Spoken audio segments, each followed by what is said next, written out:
ഉണ്ടാവുക എന്ന ഒരു ചിന്ത എല്ലാവരുടെയും മനസ്സിലുണ്ട് താനും. നാം ഒരിക്കലും കേൾക്കാത്ത രീതിയിൽ ഭൂമി അധപ്പതനത്തിന് അധമഭാവതലങ്ങളിലോട്ട് കടന്നു പോവുകയാണ്. മനുഷ്യൻ മുഴുവന് പിശാചുക്കളായി മാറുന്ന, അധർമ്മം മുഴുവന് കൊടികുത്തിമാടുന്ന ഒരു പുതിയ നവലോകധർമ്മം നമുക്ക് സമ്മാനിച്ച ഒരു ഉപോൽപ്പന്നം പോലെ പ്രകൃതി ദുരന്തങ്ങൾ നമ്മെ വല്ലാതെ തുറച്ചു നോക്കുകയാണ്.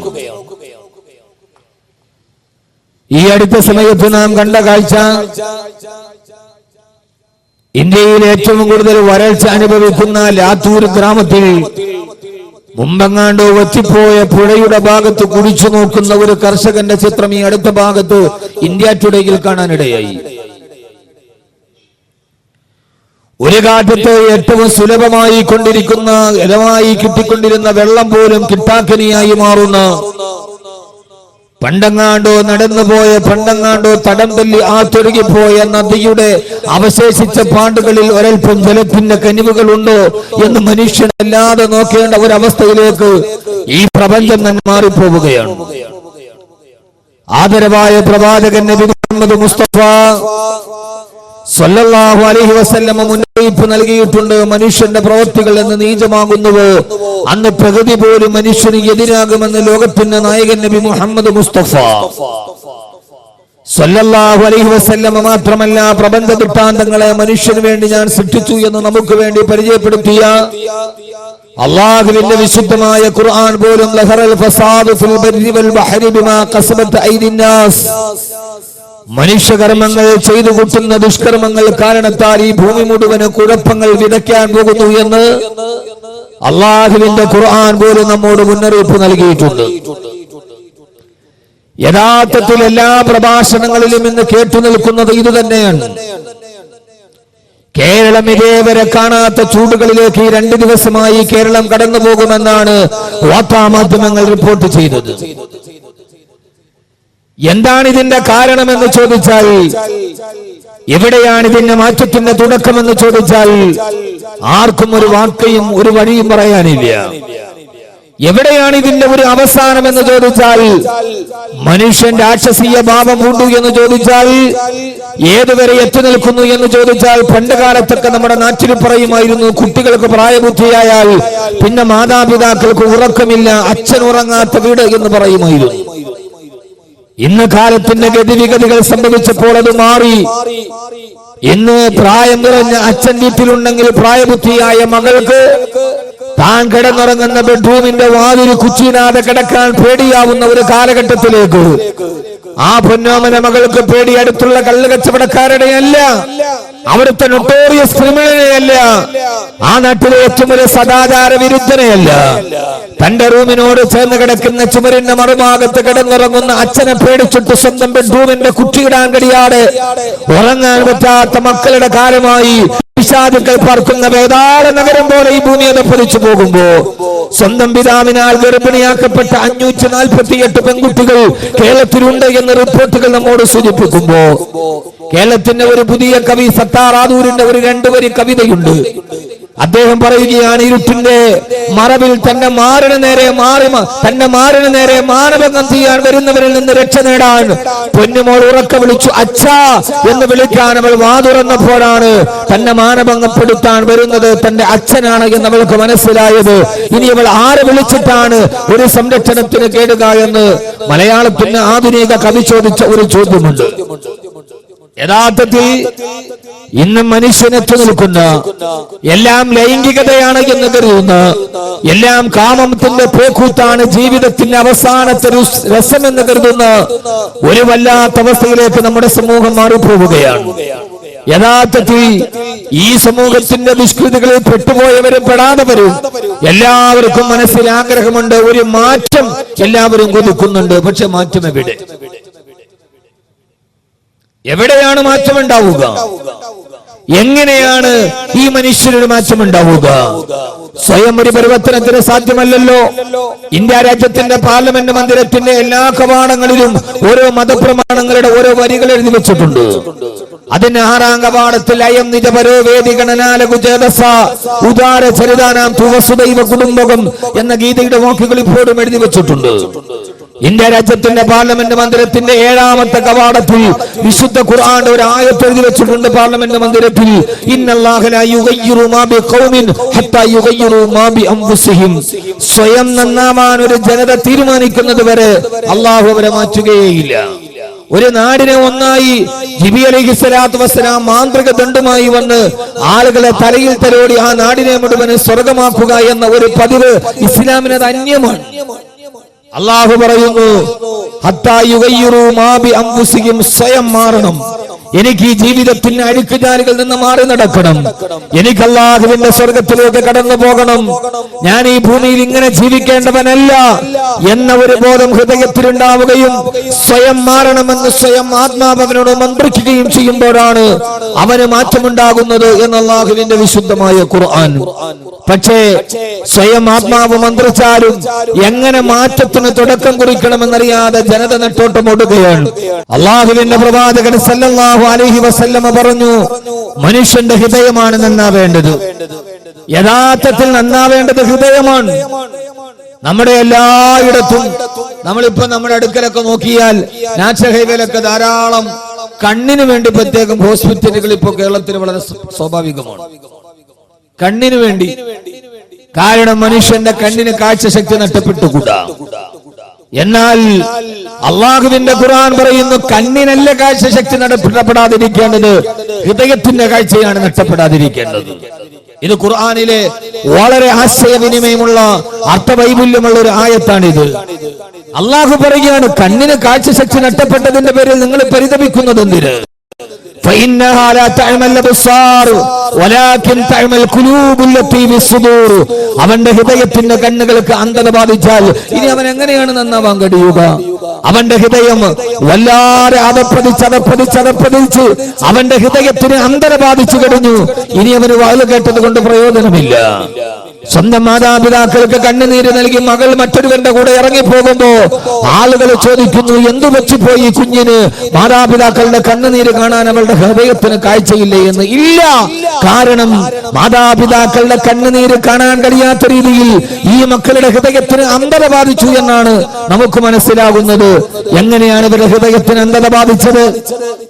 എങ്ങനെയാണ് ഇവരുടെ ഹൃദയത്തിന് അന്ധത ബാധിച്ചത്? ആ അന്ധത ബാധിച്ചത് എങ്ങനെയാണ് എന്ന ചോദ്യത്തിന് മറുപടിയായിട്ടാണ് ആദരവായ പ്രവാചകൻ നബി മുഹമ്മദ് മുസ്തഫ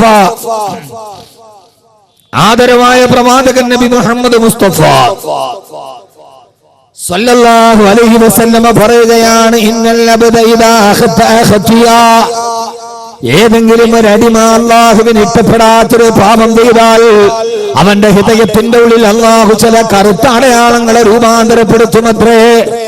ഓരോ പാപം ചെയ്യുന്തോറും അവന്റെ ഹൃദയത്തിന്റെ ഉള്ളിൽ ചില കറുകറുത്ത അടയാളങ്ങൾ വീണ് ആ കറുത്ത അടയാളം അവന്റെ ഹൃദയത്തിൽ പാപത്തിന് അനന്തരഫലമായി രൂപാന്തരപ്പെടുമ്പോ ഹബീബായ നബി സല്ലല്ലാഹു അലൈഹി വസല്ലമ പറയുകയാണ്, ഇദാ താബാ വസ്തഗ്ഫറാ, അവൻ പശ്ചാത്തപിക്കുകയും ഇസ്തിഗ്ഫാർ ചെയ്യുകയും ചെയ്താൽ, ഒരു പാപം ചെയ്ത ഉടനെ താൻ ചെയ്തതൊരു പാപമാണെന്ന് അവന്റെ ഹൃദയത്തിൽ ബോധോദയം ഉണ്ടാവുകയും അല്ലാഹുവേ ഈ പാപം ചെയ്യുന്നത് നിനക്ക് ഇഷ്ടമല്ലല്ലോ എന്ന ബോധോദയത്തോട് ഇദാ താബാ വസ്തഗ്ഫറാ, അവൻ തൗബ ചെയ്ത് ഇസ്തിഗ്ഫാർ ചെയ്താൽ ആ കറുത്ത അടയാളത്തെ ഹൃദയത്തിൽ നിന്നാഹു മായിച്ചു കളയുമത്രേ. വീണ്ടും അവന്റെ ഹൃദയം സ്ഫടിക സമാനമായി ജ്വലിക്കുമത്രേ. അതല്ല, പാപം ചെയ്തതിന്റെ കൂടെ അത് പാപമാണെന്ന് കരുതി പശ്ചാത്തലിച്ച് തിരിച്ചു വരാറ് വീണ്ടും അവൻ പാപം തന്നെ ചെയ്യാൻ തീരുമാനിച്ചാൽ അല്ലാഹു പറയുകയാ, ഓരോ കറുത്ത അടയാളങ്ങൾ ഓരോന്നായി അവന്റെ ഹൃദയാന്തരത്തിൽ രൂപാന്തരപ്പെട്ടു അവസാന പാപത്തിന്റെ തോതനുസരിച്ച് അവന്റെ ഹൃദയം മുഴുവൻ കറുത്ത് കരുവാളിച്ചു പോകും. അതിനാണ് റാൻ എന്ന് പറയുന്നതെന്ന് ഹബീബായ നബി മുഹമ്മദ് മുസ്തഫ. ആ ഒരവസ്ഥയ്ക്കാണ് റാൻ എന്ന് പറയുന്നത്. അതാണ് ഖുർആൻ പറഞ്ഞത്, കല്ലാ ബൽ റാന അലാ ഖുലൂബിഹിം മാ കാനൂ യക്സിബൂൻ, ബൽ അവരുടെ ഹൃദയത്തിന്റെ ഉള്ളിൽ കറുപ്പ് രൂപാന്തരപ്പെട്ടു. അവര് നിത്യജീവിതത്തിന്റെ പാപങ്ങൾ ഹൃദയത്തിന്റെ കറുത്ത അടയാളങ്ങളായി രൂപാന്തരപ്പെട്ട് ആ കറുപ്പവന്റെ ഹൃദയത്തെ മുഴുവനും പൊതിഞ്ഞു കഴിയുമ്പോ പിന്നെ അവന്റെ ഹൃദയത്തിലേക്ക് നന്മയുടെ വേദവാക്യങ്ങൾ ഇറങ്ങി ചെല്ലുകയില്ല. ഖതമല്ലാഹു അലാ ഖുലൂബിഹിം വഅലാ സമഇഹിം വഅലാ അബ്സാരിഹിം ഗിശാവാ. ഇതാരെ കുറിച്ചാണ് ഖുർആൻ പറഞ്ഞതെന്നറിയോ? അവരുടെ ഹൃദയത്തിന് സീൽ വെച്ച് കഴിഞ്ഞു, അവരുടെ കണ്ണുകൾക്ക് അന്ധത ബാധിച്ചു കഴിഞ്ഞു. ആരെ കുറിച്ചാ പറയുന്നത്? ഇത് അബൂജഹലിനെ കുറിച്ച് പറഞ്ഞ ആയത്തല്ല. ആദരമായ പ്രവാചകൻ നബി മുഹമ്മദ് മുസ്തഫ സല്ലല്ലാഹു അലൈഹി വസല്ലമയുടെ മദീനത്തെ പള്ളിയിൽ ഒന്നാമത്തെ സഫിൽ മസ്ജിദുൻ നബവിയിൽ ബാങ്ക് മുഴങ്ങുമ്പോ ഒന്നാമത്തെ സഫിൽ വന്നിട്ട് അബൂബക്കർ ഉമർ റളിയല്ലാഹു തആല അൻഹു അടക്കമുള്ള പ്രബലരായ സഹാബാക്കളുടെ അടുക്കൽ വന്ന് നിങ്ങളെല്ലാം സഫ് ശരിയാക്കി നേരെ നിൽക്കണേ. യഖ്റുജു ഇലൈനാ റസൂലുള്ളാഹ്, ഹബീബായ നബി സല്ലല്ലാഹു അലൈഹി വസല്ലമ ഇമാമത്തിന് വേണ്ടി വരുന്നുണ്ട്. എല്ലാവരും സഫ് ശരിയാക്കി നിൽക്കണേ എന്ന് അല്ലാഹുവിന്റെ പ്രവാചകന്റെ മസ്ജിദുൻ നബവി 5 വഖത്തിന് സഫ് വ്യക്തമാക്കി നിർത്തിയിരുന്ന താടിയും തലപ്പാവും ഉണ്ടായിരുന്ന ആ മനുഷ്യനെ കുറിച്ചാണ് അല്ലാഹുവിന്റെ ഖുർആൻ പറഞ്ഞത്. ആ മനുഷ്യൻ സ്വർഗത്തിലല്ല, അവൻ നരകത്തിന്റെ ഏറ്റവും അടിത്തട്ടില. കാരണമെന്നറിയുമോ? ആ മനുഷ്യനാണ് മുനാഫിക്കീങ്ങളുടെ നേതാവായിരുന്ന അബ്ദുല്ലാഹ് ഇബ്നു ഉബയ്യ് ഇബ്നു സലൂൽ. അയാള് നിസ്കരിക്കാത്തത് കൊണ്ടല്ല, അയാള് നോമ്പ് പിടിക്കാത്തത് കൊണ്ടല്ല, വളരെയേറെ ചിന്തിക്കണം, അയാള് നെറ്റിയിൽ നിസ്കാരത്തടമില്ലാത്തത് കൊണ്ടല്ല. പിന്നെയോ ആ മനുഷ്യന് ഖതമല്ലാഹു അലാ ഖുലൂബിഹിം വഅലാ സമഇഹിം വഅലാ അബ്സാരിഹിം ഗിശാവാ. മദീനത്തെ പള്ളിയുടെ മിമ്പറിൽ വന്നിട്ട് ഗഗനലോകത്ത് നിന്ന് ലൗഹുൽ മഹ്ഫൂദിന്റെ രഹസ്യമായി വന്ന ജിബ്രീൽ അലൈഹിസ്സലാത്തു വസ്സലാം പകർന്നു കൊടുത്ത അറിവ് അല്ലാഹുവിന്റെ റസൂലിന്റെ ഭൂമുഖത്ത് നിന്ന് നേരിട്ട് കേട്ടവരാണവർ. പക്ഷേ ആ പ്രസംഗവും പ്രഭാഷണവും അവരുടെ ഹൃദയത്തിലേക്ക് ഇറങ്ങിപ്പോയില്ല. കാരണം അവരുടെ ഹൃദയം കറുത്തുപോയിരുന്നു. അവരുടെ ഹൃദയം കറുത്തുപോയിരുന്നു. ആ ഹൃദയത്തിലേക്ക് പ്രഭാഷണങ്ങൾ ഇറങ്ങിയില്ല. ആ ഹൃദയത്തിലേക്ക് അല്ലാഹുവിന്റെ ദൃഷ്ടാന്തങ്ങൾ ഇറങ്ങിയില്ല. ഒന്നിച്ച് യാത്ര ബൈക്കിന്റെ തൊട്ട് പുറകിൽ ഒന്നിച്ച് യാത്ര ചെയ്തവന് അപകടത്തിൽപ്പെട്ടിട്ട് അവനെ 3 വെള്ളത്തുണിയിൽ പൊതിഞ്ഞു കൊണ്ടുപോയി കബറിലടക്കുമ്പോഴും അല്ലാഹുവേ, തലനാരടയ്ക്കാണല്ലോ ഞാൻ രക്ഷപ്പെട്ടത്, നാളെ ഞാൻ ഇതേപോലെ പോകേണ്ടി വരുമല്ലോ എന്ന് ഹൃദയത്തിന്റെ ഉള്ളിൽ അവന് തോന്നാൻ കഴിയാത്ത രീതിയിൽ അവന്റെ ജീവിതത്തിലെ പാപങ്ങൾ വ്യാപകമായി അവന്റെ ഹൃദയത്തെ അല്ലാഹു സീൽ വെച്ച് കഴിഞ്ഞു. അതുകൊണ്ടാണ് അവന്റെ ഹൃദയത്തിലേക്ക് നന്മയുടെ കിരണങ്ങൾ കടയാതെ പോയത് എന്ന് അല്ലാഹുവിന്റെ വിശുദ്ധ ഖുർആൻ. അതുകൊണ്ടാണ് മഹാന്മാര് ഹൃദയത്തിന്റെ രോഗത്തിന് ചികിത്സ പറഞ്ഞപ്പോ അവര് പറഞ്ഞത് ഏതെന്നറിയുമോ? അവര് പറഞ്ഞത് ഏറ്റവും വലിയ ഡയഗ്നോസിക്കിൽ ഏറ്റവും വലിയ ലബോറട്ടറിയുടെ മരുന്നല്ല. خمسة فتلاوة بتدبر المعنى والبطن الخلاء وقيام الليل والتضرع بالسهر ومجالسات الصالحين الفضلاء. ആ മഹാന്മാരോടുള്ള സാഹചര്യം ഉണ്ടാകണമെന്ന് വരെ പറയാനുള്ള കാരണം, എന്റെ പ്രിയപ്പെട്ട സഹോദരാ, ഇങ്ങനെ തന്നെ ഈ ലോകാവസാനം വരെ, അല്ലെങ്കിൽ അവനവന്റെ ജീവിതത്തിന്റെ അവസാനം വരെ ഇങ്ങനെ തന്നെ ജീവിക്കാനാണോ? അതല്ല, ഒരു മാറ്റത്തിന് തുടക്കമുണ്ടാകണോ? നമ്മുടെ ഹൃദയത്തിലേക്ക് നന്മയുടെ വെളിച്ചം കടന്നു വരണോ? നമ്മുടെ ജീവിതത്തിൽ മാറ്റമുണ്ടാവണോ? അതിനുവേണ്ടിയാണ് ഞാൻ ഈ പ്രസംഗത്തിന്റെ കാതലായ ഭാഗത്ത് പറയുക. എങ്ങനെയാണ് മനുഷ്യന്റെ ഹൃദയത്തിന് മാറ്റമുണ്ടാവുക? അതൊരു സിംബോസിയം കൊണ്ട് കഴിയില്ല, അതൊരു സെമിനാർ കൊണ്ട് കഴിയില്ല, അതേതെങ്കിലും ഒരു പരിശീലന വെക്കേഷൻ ക്ലാസ് കൊണ്ട് കഴിയുന്നില്ലതല്ലോ. പിന്നെ എങ്ങനെയാണ് കഴിയുക? അതറിയണമെങ്കിൽ ലോകത്ത് ഹൃദയത്തിന്റെ ചികിത്സ പഠിപ്പിക്കാമെന്ന് ലോകത്തിന്റെ തിരുദൂതരാണ് പറയേണ്ടത്. ഹബീബായ നബി സല്ലല്ലാഹു അലൈഹി വസല്ലമയുടെ ഒരു ഹദീസാണ് ഇന്ന് ഞാൻ ഈ സദസ്സിലൊരു പ്രത്യേക വിഷയമില്ലാത്തത് കൊണ്ട് കൊണ്ട് ഏറെ പറയുന്നതിൽ അർത്ഥമില്ല. അല്പമാത്രമാണ് പറഞ്ഞതെങ്കിൽ ശുജായി പറഞ്ഞതുപോലെ ബുദ്ധി കൂർമ്മതയുള്ളവർക്ക് അല്പമാത്രം പോരെ എന്ന് ശുജായി പാടിയിട്ടുണ്ട്. ബുദ്ധി കൂർമ്മതയുള്ളവനൊരു അല്പമാത്രം ജ്ഞാനത്തിന്റെ ശിഖരം അവന് കിട്ടിയാൽ മതി. ഹൃദയത്തിന്റെ സംസ്കരണത്തിന് വേണ്ടി കടന്നു വന്ന ഹബീബായ നബി മുഹമ്മദ് മുസ്തഫ സല്ലല്ലാഹു അലൈഹി വസല്ലം പറയുകയാ, ഇന്ന ഹാദിഹിൽ ഖുലൂബ തസ്ദഉ, മനുഷ്യന്റെ ഹൃദയത്തിൽ ഒരു കാലാന്തരങ്ങളിൽ തുരുമ്പ് പിടിക്കാൻ തുടങ്ങും. അവന്റെ ഹൃദയത്തിൽ തുരുമ്പി വ്യാപകമാകും. ഓരോ സാഹചര്യങ്ങളും പാപത്തിന് അനിവാര്യമായ അഭോൽപ്പന്നം പോലെ അവന്റെ ഹൃദയത്തിൽ തുരുമ്പ് പിടിക്കുകയാ. ആ തുരുമ്പാണ് ഞാൻ ആദ്യം പറഞ്ഞത്. പാപം ചെയ്തവന്റെ ഹൃദയം എങ്ങനെ കറുത്തു പോകുമ്പോ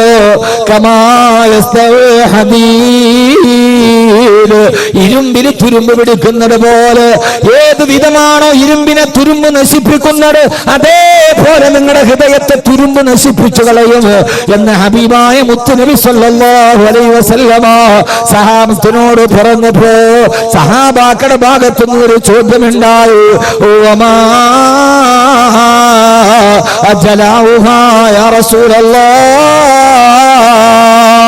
ആ ഹൃദയത്തിന്റെ തുരുമ്പ് കളയാനുള്ള മാർഗമേത് നബിയേ? എന്നെ കേൾക്കാനത്തെ സഹോദരങ്ങളോട്, മാറ്റത്തിന്റെ തുടക്കമുണ്ടാകേണ്ടത് അവനവന്റെ ഹൃദയത്തിൽ നിന്നാണ്. അല്ലാതെ സിംബോസിയം നടത്തിയിട്ടല്ല, സെമിനാറുകളുടെ തുടക്കത്തിൽ നിന്നല്ല. അവനവന്റെ ശരീരത്തിന്റെ മധ്യഭാഗത്ത് വലതുഭാഗത്തിടത്തോട്ട് തിരിഞ്ഞിരിക്കുന്ന 450 ഗ്രാം തൂക്കമുള്ള ഒരു മുട്ടിയുടെ വലിപ്പമുള്ള ഒരു അവയവമുണ്ട്. ആ ഒരു ചെറിയ അവയവത്തെ സംസ്കരിക്കാൻ അവനവന് തന്നെ കഴിഞ്ഞില്ലത്. 6 അടി പൊക്കമുള്ള മനുഷ്യ, 100 കിലോ ഭാരമുള്ള മനുഷ്യ, 100 കിലോ ഭാരമുള്ള നിനക്ക് 450 ഗ്രാം തൂക്കമുള്ള ഒരു അവയവത്തെ നന്നാക്കാൻ കഴിഞ്ഞില്ലെങ്കിൽ പിന്നെ നിന്നെ ആരാണ് മനുഷ്യനെന്ന് പറയുക? ഹബീബായ നബിയോട് ചോദിച്ചു, യാ റസൂലല്ലാഹ്,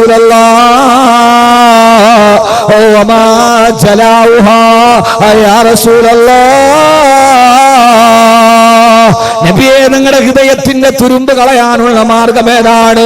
എന്നെ കേൾക്കാനെത്തവരോട്, അങ്ങനെ മാറി നിന്നവരോട് അവനവന്റെ ഹൃദയത്തിന് സംസ്കരണം എന്നാണ് മുത്ത് റസൂല് പറഞ്ഞത്. 2 മാർഗമാണ്. ആ മാർഗം ഏതെന്നറിയോ?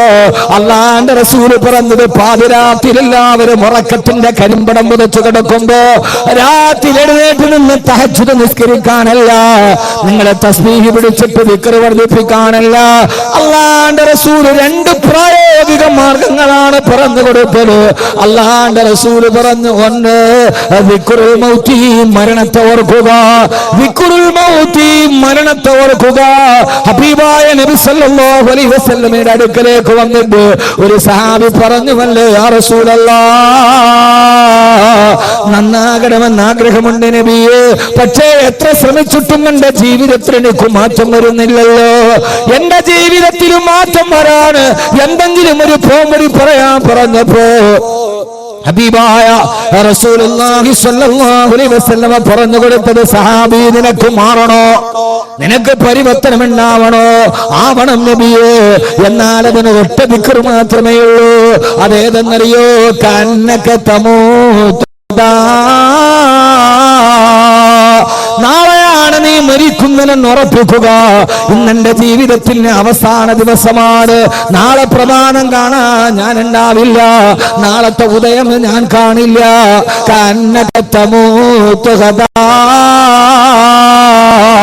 നാളെ ഞാൻ മരിക്കുമെന്നുറപ്പിക്കുക. ഏത് സമയത്താണ് മരണം നമ്മെ തേടിയെത്തുന്നതെന്ന് നമുക്കറിയില്ലല്ലോ.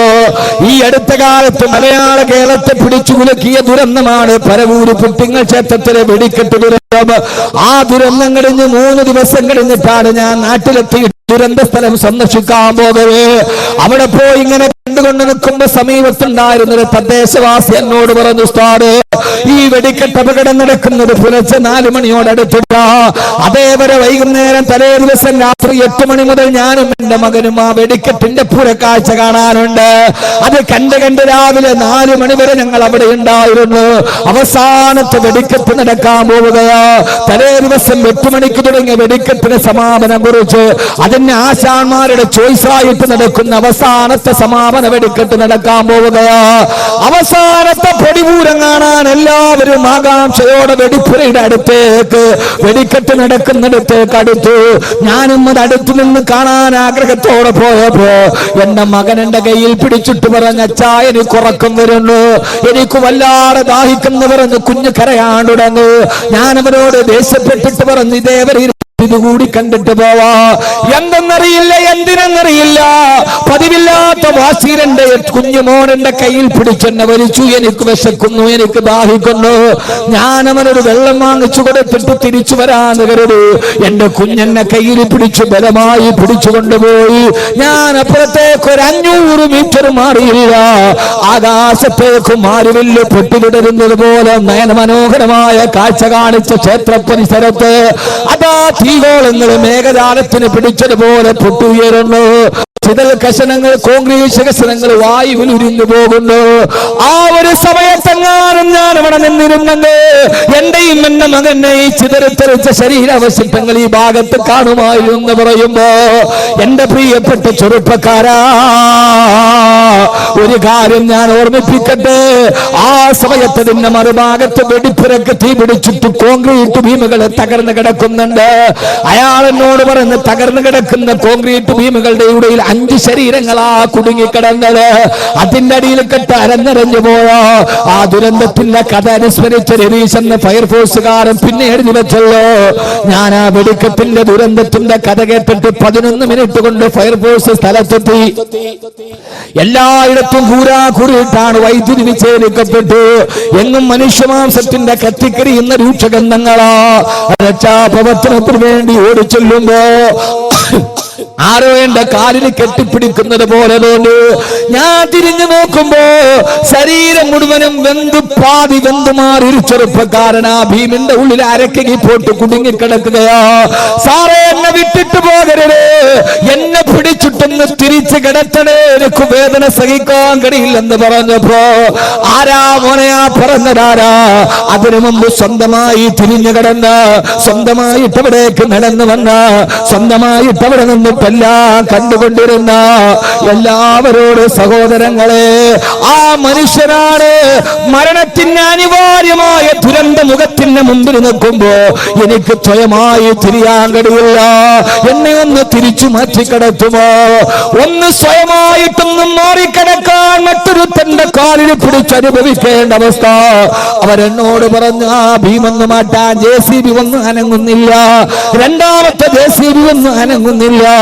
3 JCB വന്നിട്ട് അതിന്റെ 3 ടീത്തുകൾ ഒരേ സമയത്ത് പിടിച്ചപ്പെടാ ഭീമൊന്നനങ്ങി മാറിയത്. എന്നെ കേൾക്കാനെത്തുന്ന എന്റെ പ്രിയപ്പെട്ട ചെറുപ്പക്കാരാ, 3 JCB ഒരേ സമയത്ത് പിടിച്ചിട്ട് മാത്രം അനങ്ങിയ ഭീമാണ് അവിടെ നിന്ന് 1.5 കിലോമീറ്റർ അകലെ പരവൂർ ടൗണിന്റെ ഭാഗത്ത് ആ സമയത്ത് ആകാശത്തുകൂടി പറന്നുപോയി ബൈക്കിലേക്ക് കയറാൻ പോകുന്ന ചെറുപ്പക്കാരന് ആകാശത്തിലൂടെ പറന്നുപോയി. അത് നേരെ പോയി ടാർ റോഡിൽ ഇടിച്ചിട്ട് അവിടെ നിന്ന് നേരെ എതിർവശത്തുള്ള കടയുടെ ഷട്ടറിലിടിച്ച് അവിടെ നിന്ന് നേരെ തിരിച്ചാ ബൈക്കിലോട്ട് കയറുന്ന ചെറുപ്പക്കാരന്റെ തല അരച്ചുകൊണ്ട് കടന്നു പോയത്, തല പൊട്ടിത്തെറിച്ചുകൊണ്ട് കടന്നു പോകുന്നത്. ഞാനൊന്ന് ചോദിക്കട്ടെ, മരണമെത്തുന്ന 4 മിനിറ്റ് മുമ്പ് തൊട്ടടുത്ത് നിന്നവനെ 1/2 മീറ്റർ 500 മീറ്റർ അപ്പുറത്തേക്ക് മാറ്റിയിട്ട് 1.5 കിലോമീറ്റർ അപ്പുറത്ത് നിന്നവന്റെ അടുത്തിലേക്കും മരണത്തെ കൊണ്ടുപോയടാരാ.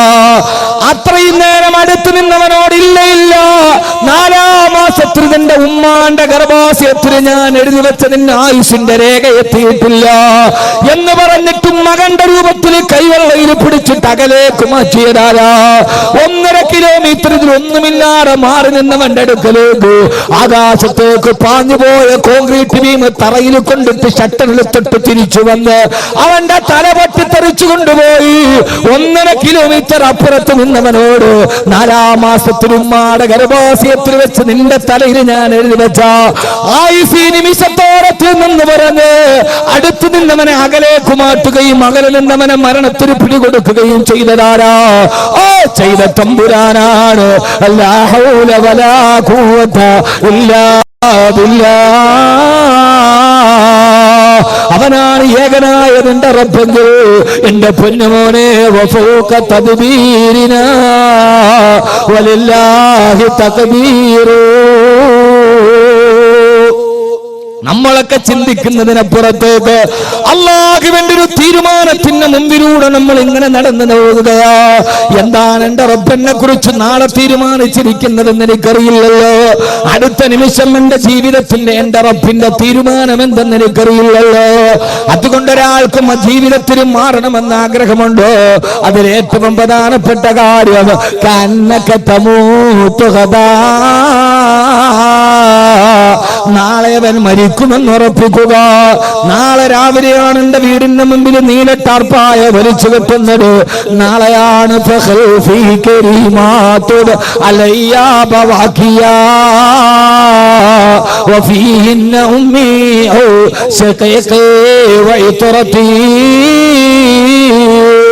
നാളെയാണ് എന്റെ മയ്യത്തിന് പുറത്ത് പിടിച്ചിട്ട് എന്റെ മക്കൾ കരയുന്നത്. നാളെയാണ് എന്റെ ഭാര്യയോട് ഞാൻ സലാം ചൊല്ലുന്നത്. നാളെയാണ് എന്റെ തൊണ്ടക്കുടിയിലെ ശബ്ദം വിട്ടുപോകുന്നത്. ഒരാള് 2 മണിക്കൂർ നിർത്താതെ സംസാരിച്ചാൽ 2 ലക്ഷം അക്ഷരം പറയുമെന്നാണ് ശാസ്ത്രത്തിന്റെ കണക്ക്. പൊന്നുമോനെ, ഞാൻ പ്രസംഗം നടക്കിയിട്ട് 18 വർഷമായി. ഈ 18 വർഷം കൊണ്ട് എത്ര അക്ഷരം എന്റെ കണ്ടനാളത്തിൽ നിന്ന് വെളിയിലേക്ക് വന്നിട്ടുണ്ട്.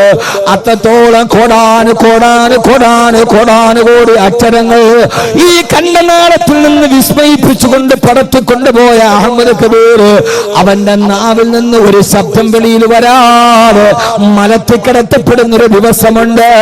കെട്ടിപ്പിടിച്ചിട്ട് പൊട്ടിക്കരയുന്ന മക്കളോട് വാപ്പാ പോവുകയാണോ എന്ന് ചോദിക്കുമ്പോ മക്കള് വാപ്പ പോകുന്നത് വേറൊരു സ്ഥലത്തേക്കാണ്.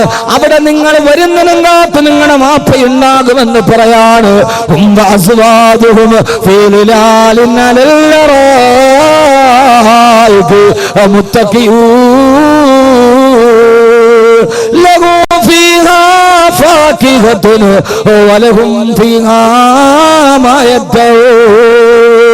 മക്കളെ, സ്വർഗത്തിന്റെ പഴങ്ങളെ താരത്തിൽ വെച്ച് തരുന്ന സ്വർണ്ണത്തിന്റെ കട്ടിലിൽ പടച്ചറപ്പിച്ചാരിയിരുത്തുന്ന ഒരു തുള്ളി വേർപ്പെടുകാറ് ഇപ്പൊ എന്നെ നെറ്റിത്തടത്തിൽ നിന്ന് വേർപ്പെടുകുന്നുണ്ട്. ആ വേർപ്പെടുകുന്നത് എന്തിനെന്നറിയോ? ആരൊക്കെ എന്തൊക്കെ പറഞ്ഞാൽ ഇതിന്റെ മക്കൾക്ക് ഹലാലായ ഭക്ഷണം കൊടുക്കാൻ ഞാൻ അനുഭവിക്കുന്ന വേർപ്പുതുള്ളിയാണിത്. പക്ഷേ ഒരു തുള്ളി വേർപ്പുതുള്ളി നമ്മുടെ ശരീരത്തിൽ നിന്നൊഴുകാറ് നമ്മുടെ ഭാര്യ മക്കൾക്ക് ഭക്ഷണം കൊടുക്കാൻ കഴിയുന്നൊരു ഭൂമിയുണ്ട്. ആ ഭൂമിയാണ് സ്വർഗം. കിളക്കണ്ട പൂത്തണ്ട വെയിൽ കൊള്ളണ്ട, നിനക്കുള്ളതൊന്നും തന്നെ നീ അറിയണ്ട. കൊതിക്കുന്ന പഴമടുക്കുന്നതാ കയറണ്ട, പറിച്ചാലുടൻ മുളക്കുന്നതാ കുറയണ്ട. നീ ആഗ്രഹിച്ചതൊക്കെ നിന്റെ കൺമുമ്പിൽ പടച്ചറപ്പ് നൽകുന്ന ഒരു ലോകത്തേക്കാണ് നിങ്ങളുടെ വാപ്പ പോകുന്നത്. നിങ്ങളെ കാത്തു വാപ്പ എവിടെ ഉണ്ടാകുമെന്ന് പൊട്ടിക്കരയും എന്റെ മക്കളോട് പറയണമെന്ന് എനിക്ക് ആഗ്രഹമുണ്ട്. പക്ഷേ 18 വർഷം കൊണ്ട് കോടാനുകോടി അക്ഷരങ്ങള് ഉമിനീരിൽ തേലത്തി പറഞ്ഞ എനിക്ക് ആ സമയത്ത് മിണ്ടാൻ കഴിയാറ്. അത് കണ്ടുകൊണ്ട് കണ്ണും പൂട്ടി കിടക്കേണ്ടി നിൽക്കുന്നൊരു ദിവസം നിനക്ക് വരാനുണ്ട്. ആ ദിവസമാണ് തുഅമ്മലു ഫിദ്ദുനിയാ, തുഅമ്മലു ഫിദ്ദുനിയാ. ഈ ദുനിയാവിലെ ആഗ്രഹങ്ങൾക്ക് അറുതിയിടപ്പെടുന്ന ദിവസം നാളെയാണ് ഞാൻ മരിക്കുന്നത് എന്ന് നമ്മൾ ആര് എന്ന് ഹൃദയത്തിൽ ഉറപ്പിക്കുന്നു. അന്നാണ് നമ്മൾ ജീവിതത്തിൽ മാറാൻ തുടങ്ങുക. ഹബീബായ നബി സല്ലല്ലാഹു അലൈഹി വസല്ലമയുടെ അടുക്കലേക്ക് വന്ന് ഒരു സഹാബി പറഞ്ഞു, യാ റസൂലല്ലാഹ്, നിസ്കാരത്തിൽ ഇഖ്ലാസ് കിട്ടുന്നില്ല നബിയേ. എത്ര നിസ്കരിക്കാൻ കൈകെട്ടിയാലും എല്ലാ പെണ്ണുങ്ങളെയും സംശയമാണ്. നിസ്കാരത്തിന് കൈകെട്ടുമ്പോ ഭയങ്കര ചിന്തകളാ. നിസ്കാരത്തിൽ ഇഖ്ലാസ് കിട്ടുന്നില്ല നബിയേ. എന്റെ നിസ്കാരത്തിൽ ഇഖ്ലാസ് കിട്ടാൻ ഒരു ദിക്ർ പറഞ്ഞു നടക്കുമോ? ദിക്റില്ല പെങ്ങളെ, സലാത്തില്ല പെങ്ങളെ, അല്ലാഹ് അല്ലാഹുവിന്റെ റസൂൽ പറഞ്ഞു, സഹാബി, നിന്റെ നിസ്കാരത്തിൽ നിനക്ക് ഇഖ്ലാസ് കിട്ടണോ? കന്ന സലാത്ത് മുവദ്ദിഇൻ, യാത്ര പറയാൻ പോകുന്നവന്റെ നിസ്കാരമാണെന്ന് കരുതി നിസ്കരിക്കുക. ഇതെന്റെ അവസാനത്തെ ഇശാ നിസ്കാരമാണ്. നാളെ സുബഹി നിസ്കരിക്കാൻ ഞാൻ ഉണ്ടാവില്ല. ഞാൻ മണ്ണിന്റെ അടിയിലേക്ക് പോകാൻ പോവുകയാ. ഇതൊടുക്കത്തെ നിസ്കാരമാണെന്ന് ഓരോ വഖത്ത് നിസ്കരിക്കുക. എന്നാ നിന്റെ നിസ്കാരത്തിൽ നിനക്ക് ഇഖ്ലാസ് കിട്ടുമെന്ന് ലോകത്തിന്റെ മുത്ത്, ആദർശത്തിന്റെ സത്ത്, ആമനയുടെ പൊന്നൊളി മുത്ത് നബി മുഹമ്മദ് മുസ്തഫ. അപ്പൊ യഥാർത്ഥത്തിൽ എന്താ ഇതിന്റെ അർത്ഥം? എല്ലാവരെയും അത് ബാധിച്ചിട്ടുണ്ട്, ആണും പെണ്ണും ഒക്കെ. 2025 കേരളത്തിൽ പുരുഷന്മാരെക്കാൾ മദ്യപന്മാർ സ്ത്രീകളാകുമെന്നാണ് പുതിയ സാമൂഹ്യ വകുപ്പിന്റെ സർവേ. സ്ത്രീകൾ മദ്യപിക്കാൻ തുടങ്ങി, 7 വയസ്സുകാരൻ കഞ്ചാവ് വലിക്കാൻ തുടങ്ങി എന്ന് പറഞ്ഞാൽ പണ്ട് കാലത്ത് നമുക്ക് ചിന്തിക്കാൻ പോലും കഴിയാത്തത് ഇന്ന് നമ്മുടെ മുമ്പിൽ. പെണ്ണുങ്ങൾ കല്ലുടിക്കാൻ തുടങ്ങി. ഈ അടുത്ത സമയത്ത് ഈ ആറ്റിങ്ങലടുത്ത് തന്നെ നാട്ടിൽ നിന്നൊരു പെൺകുട്ടിയെ കെട്ടിച്ചു. വിവാഹബന്ധം ഫെയിലർ ആയപ്പോ മധ്യസ്ഥ ചർച്ചയ്ക്ക് വേണ്ടി പോയപ്പോൾ ആ പെൺകുട്ടി കരഞ്ഞുകൊണ്ട് ഞാനടക്കമുള്ള സദസ്സിൽ പറഞ്ഞത്, ആ വീട്ടിലെ ആണും പെണ്ണും മുഴുവനും വൈകുന്നേരം ടെറസിലിരുന്ന് മദ്യപിക്കും, എന്നെ മദ്യപിക്കാൻ എന്നെ നിർബന്ധിച്ചു, ഞാൻ അതുകൊണ്ടാണ് അവിടെ നിന്ന് ഇറങ്ങി വന്നതെന്നാണ് ഒരു പെൺകുട്ടി ഒരു അനുരഞ്ജന സദസ്സിൽ ഈ മഹലിൽ ആറ്റിങ്ങൽ പരിസരത്തുള്ള ഒരു വീടിനെ കുറിച്ച് പറഞ്ഞു. ഞാൻ വീടൊന്നും പറയുന്നില്ല, കാരണം ഇത് നടുറോട്ടിട്ട് കുത്തിക്കൊല്ലേണ്ട സ്ഥലമാണ്. അതുകൊണ്ട് പട്ടാപ്പകൽ പോകുന്നവനെ പുറകിൽ നിന്ന് മാങ്ങാക്കത്തി കൊണ്ട് എറിയണ നാടായി മാറി. അതുകൊണ്ട് ഞാൻ കൂടുതലേക്ക് പറയുന്നില്ല. ഞാൻ പറയുന്നതിന്റെ അർത്ഥം, ആലപ്പുഴ തീരദേശ ഹൈവേയിൽ പോലീസ് ചെക്ക് ചെയ്യുന്നു മദ്യപിക്കുന്നവരെ നോക്കി. ആ സമയത്തൊരു ഭാര്യയും ഭർത്താവും ഡീസന്റായി കാർ ഓടിച്ചു വന്നു. നിർത്തി അവർ അനലൈസറിൽ ഊതാൻ പറഞ്ഞു. ഊതിയപ്പോൾ ബീപ് ശബ്ദമടിച്ചു. അയാളോട് പറഞ്ഞു, നിങ്ങൾ മദ്യപിച്ചിരുന്നു. അയാൾ പറഞ്ഞില്ല, ഞാൻ മദ്യപിച്ചിട്ടില്ല. പിന്നെ അങ്ങനെ ശബ്ദം കേട്ടി, അത് നിങ്ങളുടെ യന്ത്രം തകരാറാണ്. തർക്കമായി. അവസാനം ഈ വിദ്വാൻ പറഞ്ഞു, അത്രേ ഫ്രണ്ടിൽ മപ്തേക്കിട്ടൊരു പെൺകുട്ടി ഇരിപ്പുണ്ട്, എന്റെ ഭാര്യയാണ് ഇരിക്കുന്നത്, നിങ്ങൾക്ക് സംശയം ഉണ്ടെങ്കിൽ എന്റെ ഭാര്യയെ കൊണ്ട് ഉദിപ്പിക്കാം. ഏതായാലും ഈ യന്ത്രം കേടായത് കൊണ്ടാണോ എന്നറിയാൻ ഈ പോലീസ് ഉദ്യോഗസ്ഥൻ ഭാര്യയോട് പറഞ്ഞു, നിങ്ങളൊന്ന് ഊതാൻ പറഞ്ഞു. അവൾ ഊതി. അപ്പോഴും ശബ്ദം കേട്ടു. അപ്പോൾ ഇയാൾ പറഞ്ഞു, ഞാൻ അപ്പോഴേ പറഞ്ഞില്ലേ യന്ത്രം കേടാന്ന്, എന്റെ ഭാര്യ ഊതിയിട്ട് പറയുന്നത് ശബ്ദം കേൾക്കുന്നു, അപ്പൊ ഈ യന്ത്രം കേടാന്ന് ഞാൻ പറഞ്ഞില്ല, ഞാൻ നിരപരാധിയാണ്. ആ പോലീസ് ഓഫീസർ പറഞ്ഞത് നിരപരാധിയാണ്. അവരോട് പറഞ്ഞു, സോറി, എനിക്ക് തെറ്റുപറ്റി, ഇതോടെ പരിശോധന അവസാനിപ്പിച്ചു. യന്ത്രം കേടാ, പിന്നെ എന്ത് പരിശോധന? അവർ രണ്ടുപേരെയും വിട്ടയച്ചു. യഥാർത്ഥത്തിൽ തെറ്റുപറ്റിയത് ആർക്കാ? SI-ക്കാണ്. ഇവളും കുടിച്ചിട്ടുണ്ട്. ഇതൊരു സാങ്കല്പിക കഥയല്ല, ഇത് റൊമാൻറ്റിക്. ഇത് വിക്ടർ യുഗോയുടെ നാടകത്തിന്റെ റൊമാൻറ്റിക് ഭാവനയൊന്നുമല്ല, ചിരിക്കാൻ പറയുന്നതുമല്ല. നമ്മുടെ വീടിന്റെ ഉള്ളിൽ 5ാം ക്ലാസ്സിൽ പഠിക്കുന്ന കുട്ടിക്ക് പോലും നെറ്റിൽ നിന്ന് ഡൗൺലോഡ് ചെയ്ത് ഇഷ്ടപ്പെട്ട വെബ്സൈറ്റിൽ നിന്ന് ഇഷ്ടപ്പെട്ട വിഭവങ്ങൾ തിരഞ്ഞെടുക്കാൻ കഴിയുന്ന രീതിയിൽ ലോകം മുഴുവനും ഒരു ഗ്ലോബൽ പോലെ അവന്റെ കൈവെള്ളയിൽ ഒതുങ്ങിക്കഴിഞ്ഞു. ഞാൻ ഇന്നെന്റെ വീട്ടിൽ വെറുതെ ഒരു പുതിയ കാർ എടുക്കുന്ന കാര്യം വെറുതെ ചർച്ച ചെയ്യുന്ന കുറെ അവന്റെ മൂത്ത മോടി വന്നു, 10 വയസ്സ് കഴിഞ്ഞു. അവന്റെ മൊബൈൽ എടുത്തിട്ട് പറഞ്ഞു, വാപ്പി ഇതെടുത്താൽ മതി, പുതിയ വണ്ടിയാണ്. ഞാൻ പറഞ്ഞു, മോനെ ഇതെവിടെ നിർത്തി? അത് നെറ്റിലുണ്ടോ വാപ്പി? ഞാൻ അത്ഭുതപ്പെട്ടു പോയി. ഞാൻ പറഞ്ഞു, നീ വാക്ക വീട മോൻ തന്നെ. അപ്പൊ യഥാർത്ഥത്തിൽ അത് ഒരു വാഹനമായതുകൊണ്ട് ശരി, അങ്ങനെ ഇരിക്കട്ടെ. എന്നാൽ അതിൽ നിന്ന് ഞാൻ മനസ്സിലാക്കേണ്ടത് എന്താ? ഞാൻ എപ്പോഴേ ഭാര്യയോട് പറഞ്ഞു, മൊബൈൽ ഇനി കുട്ടികളുടെ മുമ്പിൽ വെക്കാൻ പാടില്ല.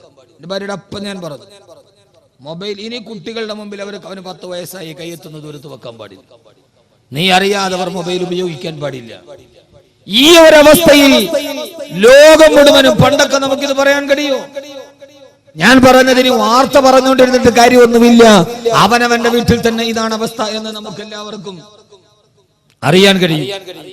ആ ഒരവസ്ഥയിൽ മാറുമ്പോ ആദരവായ പ്രവാചകൻ നബി മുഹമ്മദ് മുസ്തഫ, ആദരവായ പ്രവാചകൻ നബി മുഹമ്മദ് മുസ്തഫ സല്ലല്ലാഹു അലൈഹി വസല്ലം പറയുകയാണ്, അതിന് ഒരേ ഒരു മാർഗം മാത്രമേ ഉള്ളൂ, ദിക്റുൽ മൗതി, മരണത്തെ കുറിച്ച് ഓർമ്മിക്കുക. എല്ലാവരും മരണത്തെ കുറിച്ച് ഓർമ്മിക്കുക. എനിക്ക് പറയാനുള്ളത്, ഏതായാലും മരിക്കും എന്ന കാര്യം ഉറപ്പാണ്. അത് ഉറപ്പില്ലാത്ത ആരെങ്കിലും ഉണ്ടോ? സമയം എല്ലാവരും മരിക്കും എന്ന കാര്യം ഉറപ്പാണ്.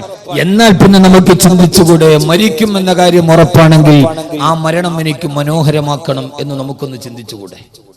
ഞാൻ ഏതായാലും ഒരു ദിവസം പോകും, ഉറപ്പാണ്. എന്നാൽ പിന്നെ ആ പോകുന്ന ദിവസം ഞാൻ എല്ലാവരെയും അമ്പരപ്പിച്ചുകൊണ്ട് പോകുമെന്ന് തീരുമാനിക്കാൻ നമുക്ക് കഴിയാത്തത് എന്താ നമ്മൾ ഇതുകൊണ്ട് നേടിയത്? റഷ്യൻ സാഹിത്യകാരനായ ടോൾസ്റ്റോയുടെ ഒരു നാടകമുണ്ട്, ദ വാർ ആൻഡ് പീസ്, യുദ്ധവും സമാധാനവും. അതൊരു ചെറിയ കഥ അദ്ദേഹം പറയുന്നുണ്ട്. രാജാവ് പറഞ്ഞു, പ്രജകൾ കൊട്ടാരത്തിൽ വന്നാൽ രാവിലെ മുതൽ അവർ ഓടാൻ തുടങ്ങണം.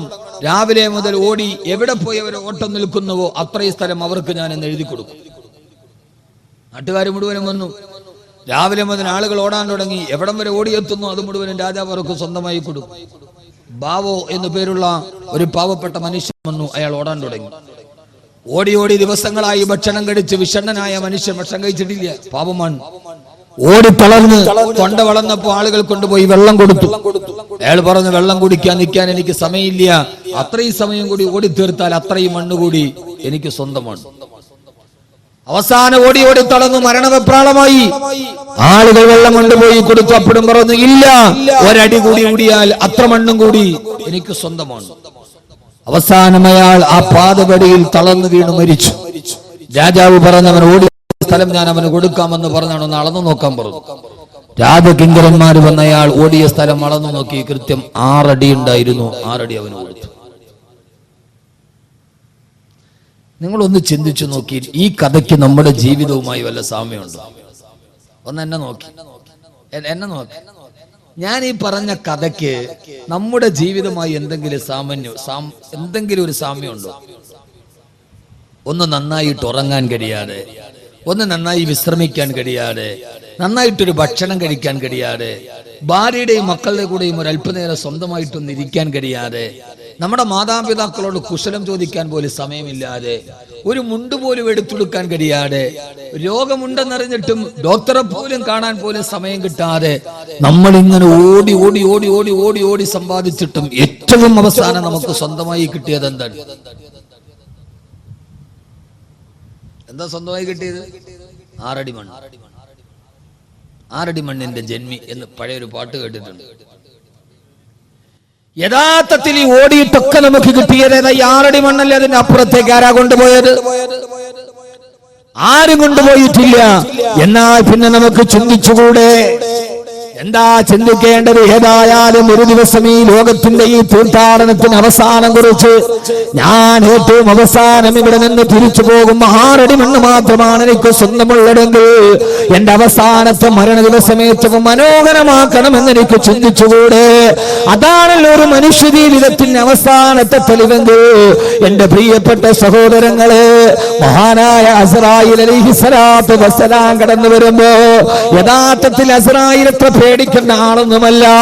എല്ലാവരും മരണദൂതനെ പറഞ്ഞ് പേടിക്കാറുണ്ട്. പക്ഷേ മഹാനായ ഹുദൈഫ റളിയല്ലാഹു തആല അൻഹു വഫാത്താകുന്ന നേരം അസ്രായീൽ അലൈഹിസ്സലാത്തു വസ്സലാം റൂഹ് പിടിക്കാൻ വന്നപ്പോ ഹുദൈഫ റളിയല്ലാഹു തആല അൻഹു ഉറക്കെ പറഞ്ഞു, ഹബീബുന ജാഇലാ ഫാഖാ, ഞാൻ ഇതേവരെ കാണാൻ ആഗ്രഹിച്ച എന്റെ കൂട്ടുകാരൻ ആരെയാണോ ഒന്ന് കാണാൻ ഞാൻ എന്റെ ഹൃദയത്തിൽ കൊതിച്ചിരുന്നത്, ആ കൂട്ടുകാരൻ ഹബീബുന ജാഇലാ ഫാഖാ. ആ കൂട്ടുകാരൻ എന്റെ തലയുടെ മുകൾ ഭാഗത്ത് വന്ന് നിൽക്കുന്നവല്ലോ. ഞാൻ ഇയാളെയാണ് കാണാൻ കൊതിച്ചിരുന്നത്. ഇദ്ദേഹം വരുന്നത് കാത്തിട്ടാണ് ഞാൻ ഇരുന്നത്. ഈ അസ്രായീലിനെ കാണുമ്പോ ഹബീബുന്നിൻ എന്റെ കൂട്ടുകാരനാണ് ജാഇലാ ഫാഖാ. എന്റെ തലയുടെ മുകളിൽ ആ കൂട്ടുകാരൻ വന്നു നിന്നല്ലോ എന്ന് പറയാൻ കഴിയുന്ന അവസ്ഥയിലേക്ക് സഹോദരങ്ങളെ നമ്മുടെ ജീവിതത്തെ മാറ്റിയെടുക്കുക. ഏത് സമയത്ത് വിട പറഞ്ഞാലും ആ സമയത്ത് സന്തോഷത്തോടെ വിട പറയാ. മഹാനായ സയ്യിദുനാ അബൂബക്കർ സിദ്ദീഖ് റളിയല്ലാഹു അൻഹു, മഹാനായ അബൂബക്കർ സിദ്ദീഖ് റളിയല്ലാഹു തആല അൻഹു 1-2 മരണങ്ങൾ പറഞ്ഞിട്ട് രണ്ടാമതൊരു മൂലി കൂടി പ്രവാചകൻ പറയുന്നുണ്ട്. അത് നമ്മുടെ ജീവിതത്തിലേറെ പ്രാവർത്തികമാക്കാനുള്ളതാ. മഹാനായ അബൂബക്കർ റളിയല്ലാഹു തആല സക്കറാത്തിന്റെ വേദനയിൽ കിടക്കുമ്പോ പ്രിയപ്പെട്ട പുത്രി ആയിഷ റളിയല്ലാഹു തആല ഉപ്പാന്റെ അടുക്കലേക്ക് വരികയാ. ഉപ്പാന്റെ മരണവേദന കണ്ടിട്ട് ഉപ്പാന്റെ ചാരത്ത് നിന്ന് പൊട്ടിക്കരഞ്ഞിട്ട് ആയിഷ റളിയല്ലാഹു തആല പറഞ്ഞു പത്രേ, ഉപ്പ മരണപ്പെട്ടു പോയാൽ പിന്നെ ഉപ്പാക്ക് പകരം നിങ്ങൾക്ക് ആരാണുള്ളത്? ഉപ്പാക്ക് പകരം മറ്റൊരാളില്ലല്ലോ ഉപ്പാ. അപ്പോഴാണ് അബൂബക്കർ റളിയല്ലാഹു തആല പറഞ്ഞു, മോളെ ആയിഷ, മരണമെത്തിയാൽ അങ്ങനെ പറയണമെന്നല്ലല്ലോ ഖുർആൻ പറഞ്ഞത്. സക്റത്തുൽ മൗതി ബിൽ ഹഖ് ദാലിക മാ കുൻത മിൻഹു തഹീദ്. അങ്ങനെയല്ലേ ഖുർആൻ പറഞ്ഞു തന്നത്? നീ ആഗ്രഹിച്ചാടെ ഓടി ഒളിച്ച മരണം നിന്റെ കൺമുമ്പിലെത്തി, നിന്നെ ഇതാ മരണം പിടികൂടാൻ പോവുകയാണ്. അങ്ങനെയല്ലേ പറയേണ്ടത് ആയിഷ? ഇത് കേട്ട ആയിഷ റളിയല്ലാഹു തആല കരയാൻ തുടങ്ങി. വബിയലു യുസ്തസഖൽ ഗമാമു ബിവജ്ഹിഹി ഹിമാലുൽ യതാമാ ഇസ്മത്തുൽ അറാമിലി. മരണവെപ്രാളത്തിൽ പടയുന്ന പിതാവിന്റെ ചാരത്ത് തന്നെ പൊട്ടിക്കരന്നുകൊണ്ട് ആയിഷ റളിയല്ലാഹു തആല പറഞ്ഞു, ഉപ്പ, ചുവപ്പ് കലർന്ന വെളുപ്പ് നിറമുള്ള എന്റെ ഉപ്പ, നിങ്ങളെ തവസ്സുലാക്കി ദുആ ചെയ്തപ്പോഴല്ലേ ആകാശത്ത് നിന്ന് മഴ പെയ്തത്? നിങ്ങൾ അനാഥകളുടെ സംരക്ഷകനായിരുന്നുവല്ലോ, നിങ്ങൾക്ക് പാവങ്ങൾക്ക് ഒരു അത്താണിയായിരുന്നുവല്ലോ. ഉപ്പാന്റെ ചാരത്ത് നിന്ന് ആയിഷ റളിയല്ലാഹു തആല പൊട്ടിക്കരയവേ അബൂബക്കർ റളിയല്ലാഹു തആല പറഞ്ഞു, ആയിഷ, അതെന്നെ കുറിച്ചല്ല നീ എങ്ങനെ പറയേണ്ടത്. ഫദാക റസൂലുള്ളാഹ്, ഫദാക റസൂലുള്ളാഹ്. അത് അല്ലാഹുവിന്റെ റസൂലിനെ കുറിച്ച് പറയേണ്ടതാണ് ആയിഷ. അത് അല്ലാഹുവിന്റെ റസൂലിനെ കുറിച്ചല്ലേ പറയേണ്ടത് എന്ന് പറഞ്ഞ തീരവേ ആയിഷ ബിവിയോട് പറഞ്ഞു, മോളെ, ഉപ്പാടെ മുഖവും ശരീരവും മൂടാൻ ഒരു വെള്ള തുണി എടുത്തുകൊണ്ട് വാ മോളെ. ഇതാണ് മരണമെന്നറിയാണ് മകളോട് വസിയത്ത് ചെയ്ത് മകള് തുണിയെടുക്കാനോട്. ഇത് കേട്ട സഹാബത്ത് ചോദിച്ചു, അമീറുൽ മുഅ്മിനീൻ, അങ്ങ് മരണത്തിന്റെ വക്കീലാണല്ലോ, രോഗം മൂർച്ഛിച്ചുവല്ലോ, ഞങ്ങൾ നിങ്ങൾക്ക് വേണ്ടി ഒരു വൈദ്യനെ വിളിച്ചു കൊണ്ടുവരട്ടെ? അബൂബക്കർ റളിയല്ലാഹു അൻഹു പിന്നെ മറുപടി വന്നു, ഓ വൈദ്യനെ നിങ്ങൾ വിളിക്കണ്ട, വൈദ്യൻ എന്നെ വന്ന് സന്ദർശിച്ചിട്ട് ഇപ്പൊ തിരിച്ചു പോയതേയുള്ളൂ, ഞങ്ങളെ കണ്ടില്ലല്ലോ. ആട്ടെ, പരിശോധിച്ച വൈദ്യൻ എന്നാണ് റിസൾട്ട് പറഞ്ഞത്? ബഹുമാനപ്പെട്ട അബൂബക്കർ റളിയല്ലാഹു തആല എന്നെ മറുപടി, എന്നെ പരിശോധിച്ചിട്ട് വൈദ്യൻ എന്നോട് പറഞ്ഞു, ഇന്നി ഫആലുന ലിമാ ഉരീദ്, നീ എന്റെ അടുക്കലേക്ക് വരാൻ പോവുകയാ, എന്താണോ എനിക്ക് തോന്നുന്നത് അതുപോലെ നിന്നോട് ഞാൻ പെരുമാറുമെന്ന് ആ സന്ദർശകൻ എന്നോട് പറഞ്ഞിട്ടാണ് പോയതെന്ന് മഹാനായ സയ്യിദുനാ അബൂബക്കർ സിദ്ദീഖ് റളിയല്ലാഹു തആല അൻഹു. സഹോദരങ്ങളെ, ആയിഷ റളിയല്ലാഹു തആല വെള്ള തുണിയുമായി വരുമ്പോ അശ്ഹദു അല്ലാ ഇലാഹ ഇല്ലല്ലാഹ് വ അശ്ഹദു അന്ന മുഹമ്മദർ റസൂലുള്ളാഹ് അവസാനത്തെ വിശുദ്ധവാക്യം പറഞ്ഞിട്ട് മഹാനായ അബൂബക്കർ റളിയല്ലാഹു തആല അൻഹു വിട പറയാൻ തീരുമാനിച്ചിരുന്നുവെങ്കിൽ എന്റെ പ്രിയപ്പെട്ട സഹോദരങ്ങളെ, എന്റെ പ്രിയപ്പെട്ട സഹോദരിമാരെ, എനിക്ക് പറയാനുള്ളത്, ഈ ആധുനിക ലോകത്തിന്റെ അസുരഭാവങ്ങളെ നമ്മുടെ ജീവിതത്തിലേക്ക് പകർത്താനല്ല, അവസാനം വിട പറയുന്ന നേരം നല്ലവനായി വിട പറയാ എന്റെ പുതിയ ന്യൂ ജനറേഷൻ തലമുറയോട് നിങ്ങൾ ഈ ജീവിതത്തിൽ ഇങ്ങനെ അടിച്ചു പൊളിച്ച് ജീവിക്കാനല്ല, പിന്നെയോ അവസാനം വിട പറയുന്ന പോലെ അള്ളാഹുവിന്റെ വിശുദ്ധമായ ദീനിനു വേണ്ടി ജീവിച്ചു മരിച്ചു പോയ ഒരു യഥാർത്ഥ ചെറുപ്പക്കാരനെ പോലെ, ഉമറിനെ പോലെ, ഖാലിദിനെ പോലെ, സൈദിനെ പോലെ, മഹാനായ ഹംസത്തുൽ ഖറാ റളിയല്ലാഹു അൻഹുവിനെ പോലെ അവസാനം വിട പറയുന്ന നേരം എന്റെ ജീവിതം റബ്ബിന് വേണ്ടി സമർപ്പിച്ചതാ, എന്റെ ജീവിതം ഇസ്ലാമിന് വേണ്ടി സമർപ്പിച്ചതാ, ഞാൻ എന്റെ ജീവിതം മുഴുവൻ പടച്ചറപ്പിന്റെ തൃപ്തിക്ക് ജീവിച്ചതാ. അവസാനം വിട പറയുന്ന നേരത്ത് നാളെ പരലോകത്ത് കിട്ടുന്ന സ്വർഗത്തിന്റെ ഛായാചിത്രം അവനവന്റെ കൺമുമ്പുകളിൽ തെളിഞ്ഞു കണ്ട് സുന്ദരമായി വിട പറയാ. പുതിയ തലമുറയ്ക്ക് കഴിയാതെ പോയാ, ന്യൂ ജനറേഷന് കഴിയാതെ പോയാ. നമ്മുടെ ലോകമെന്ന് പേരിട്ട് കൊടുത്തൊരു പേരാണ് ന്യൂ ജനറേഷൻ എന്ന് പറഞ്ഞാൽ പുതിയ തലമുറ. ന്യൂ ജനറേഷൻ എന്ന് പറഞ്ഞാൽ പുതിയ തലമുറ. ആരാണ് ന്യൂ ജനറേഷൻ ഫ്രീക്കന്മാരെന്നറിയോ? അണുകുടുംബത്തിൽ ജനിച്ചിട്ട് ആധുനിക രാസവള നിർമ്മാണശാലയിൽ ഉപോൽപ്പന്നം പോലെ കെൻഡക്കിയും KFCയും ബർഗറും പിസയും മാത്രം തിന്നു പഠിച്ച, രാവിലെ മൊബൈൽ ഡാറ്റയുടെ ബാലൻസ് നോക്കുന്ന, വൈകുന്നേരം ആരാണ്ട് മടിക്കുറ്റിന് പിടിച്ചിട്ടാണെങ്കിലും വേണ്ടില്ല മൊബൈൽ ഡാറ്റ ചാർജ് ചെയ്ത് പാതിരാത്രിയുടെ നിശബ്ദതയിൽ ലോകത്തുള്ള 140 രാട്ടത്തിലേറൊക്കെ പെണ്ണ് തുണിയുരിഞ്ഞാടിയാലും കൈവെള്ളയിൽ നിൽക്കുന്ന www.com ലോകത്തുള്ള പെണ്ണിന്റെ അനാവശ്യം മുഴുവനും ആസ്വദിക്കുന്ന, പാതിരാത്രി പകലാക്കി മാറ്റുന്ന, അവസാനം ആസ്വദിച്ച് തളർന്നു കഴിയുമ്പോ മുമ്പിൽ നികത്തി വെച്ചിരിക്കുന്ന ലാപ്ടോപ്പിന്റെ ഡെസ്ക്ടോപ്പിലേക്ക് തലവേത്ത് വെച്ച് മയങ്ങുന്ന, വർഷങ്ങളായി പള്ളിയിലെ സുബഹിന്റെ ബാങ്ക് ചെവിയിൽ ഇതേവരെ കേട്ടിട്ടില്ലാത്ത, ഇതേവരെ വർഷങ്ങളായി സുബഹിയുടെ ബാങ്ക് കേൾക്കാതെ മധ്യാഹ്നത്തിൽ എഴുന്നേറ്റ് പോകുന്ന എന്റെ പ്രിയപ്പെട്ട മുസ്ലിം ചെറുപ്പക്കാരാ, എന്റെ പ്രിയപ്പെട്ട മുസ്ലിം ചെറുപ്പക്കാരാ, മാറണ്ട മോനെ. നിനക്ക് പ്രണയമെന്ന 3 അക്ഷരത്തെ കാമമെന്ന 2 അക്ഷരത്തോട് ചേർത്ത് പിടിച്ച് എല്ലാ പെണ്ണാണെന്ന് കരുതുന്ന, എല്ലാ പെണ്ണിനോടുള്ള അഭിനിവേശം എന്ന് കരുതുന്ന, ജീവിതം മുഴുവനും ഒരു മൊബൈൽ ഫോണുമായി പെണ്ണിന്റെ പുറകെ മാൻപേടയുടെ പുറകെ സിംഹക്കുട്ടി നടക്കുന്നത് പോലെ നടന്നു പോകുന്ന പുതിയ തലമുറയോട് ഞാൻ ഓർമ്മിപ്പിക്കുകയാ. പൊന്നുമോനെ, നന്നായിട്ട് മരിക്കണ്ട മോനെ, നന്നായിട്ട് വിട പറയേണ്ട കുട്ടിയെ, മരിക്കുന്ന സമയത്ത് സ്വർഗം കാണേണ്ട മോനെ. ആ ഒരു ബോധത്തിൽ ജീവിക്കാൻ കഴിയണ്ടേ. അങ്ങനെ ബോധത്തിൽ ജീവിച്ചപ്പോഴാണ് മഹാനായ ഖാത്തമുൽ അസ്മർ റളിയല്ലാഹു തആല അൻഹു 30 വർഷക്കാലം തന്റെ ഉസ്താദായ സക്കീഖുൽ ബൽഖിയുടെ വീട്ടിൽ പഠിക്കാൻ പോയി.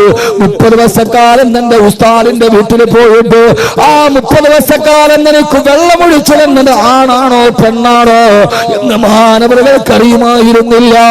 കൂട്ടുകാരന്റെ വീട്ടിലേക്ക് പോയപ്പോ ഹറാമാണെന്ന് കരുതിയിട്ട് പെൺമക്കളുടെ മുഖത്ത് നോക്കാതെ കണ്ണ് താഴോട്ട് ചൊരിച്ചിരുന്ന, 30 വർഷമായൊരു വീട്ടിൽ സ്ഥിരമായിട്ട് പോയിട്ട് വെള്ളമൊടിച്ച് തന്നനാണാണോ പെണ്ണാണോ എന്നറിയാതിരുന്ന ഒരു മനുഷ്യജന്മം ഈ ലോകത്തൊക്കെ കടന്നു പോയിട്ടുണ്ട്.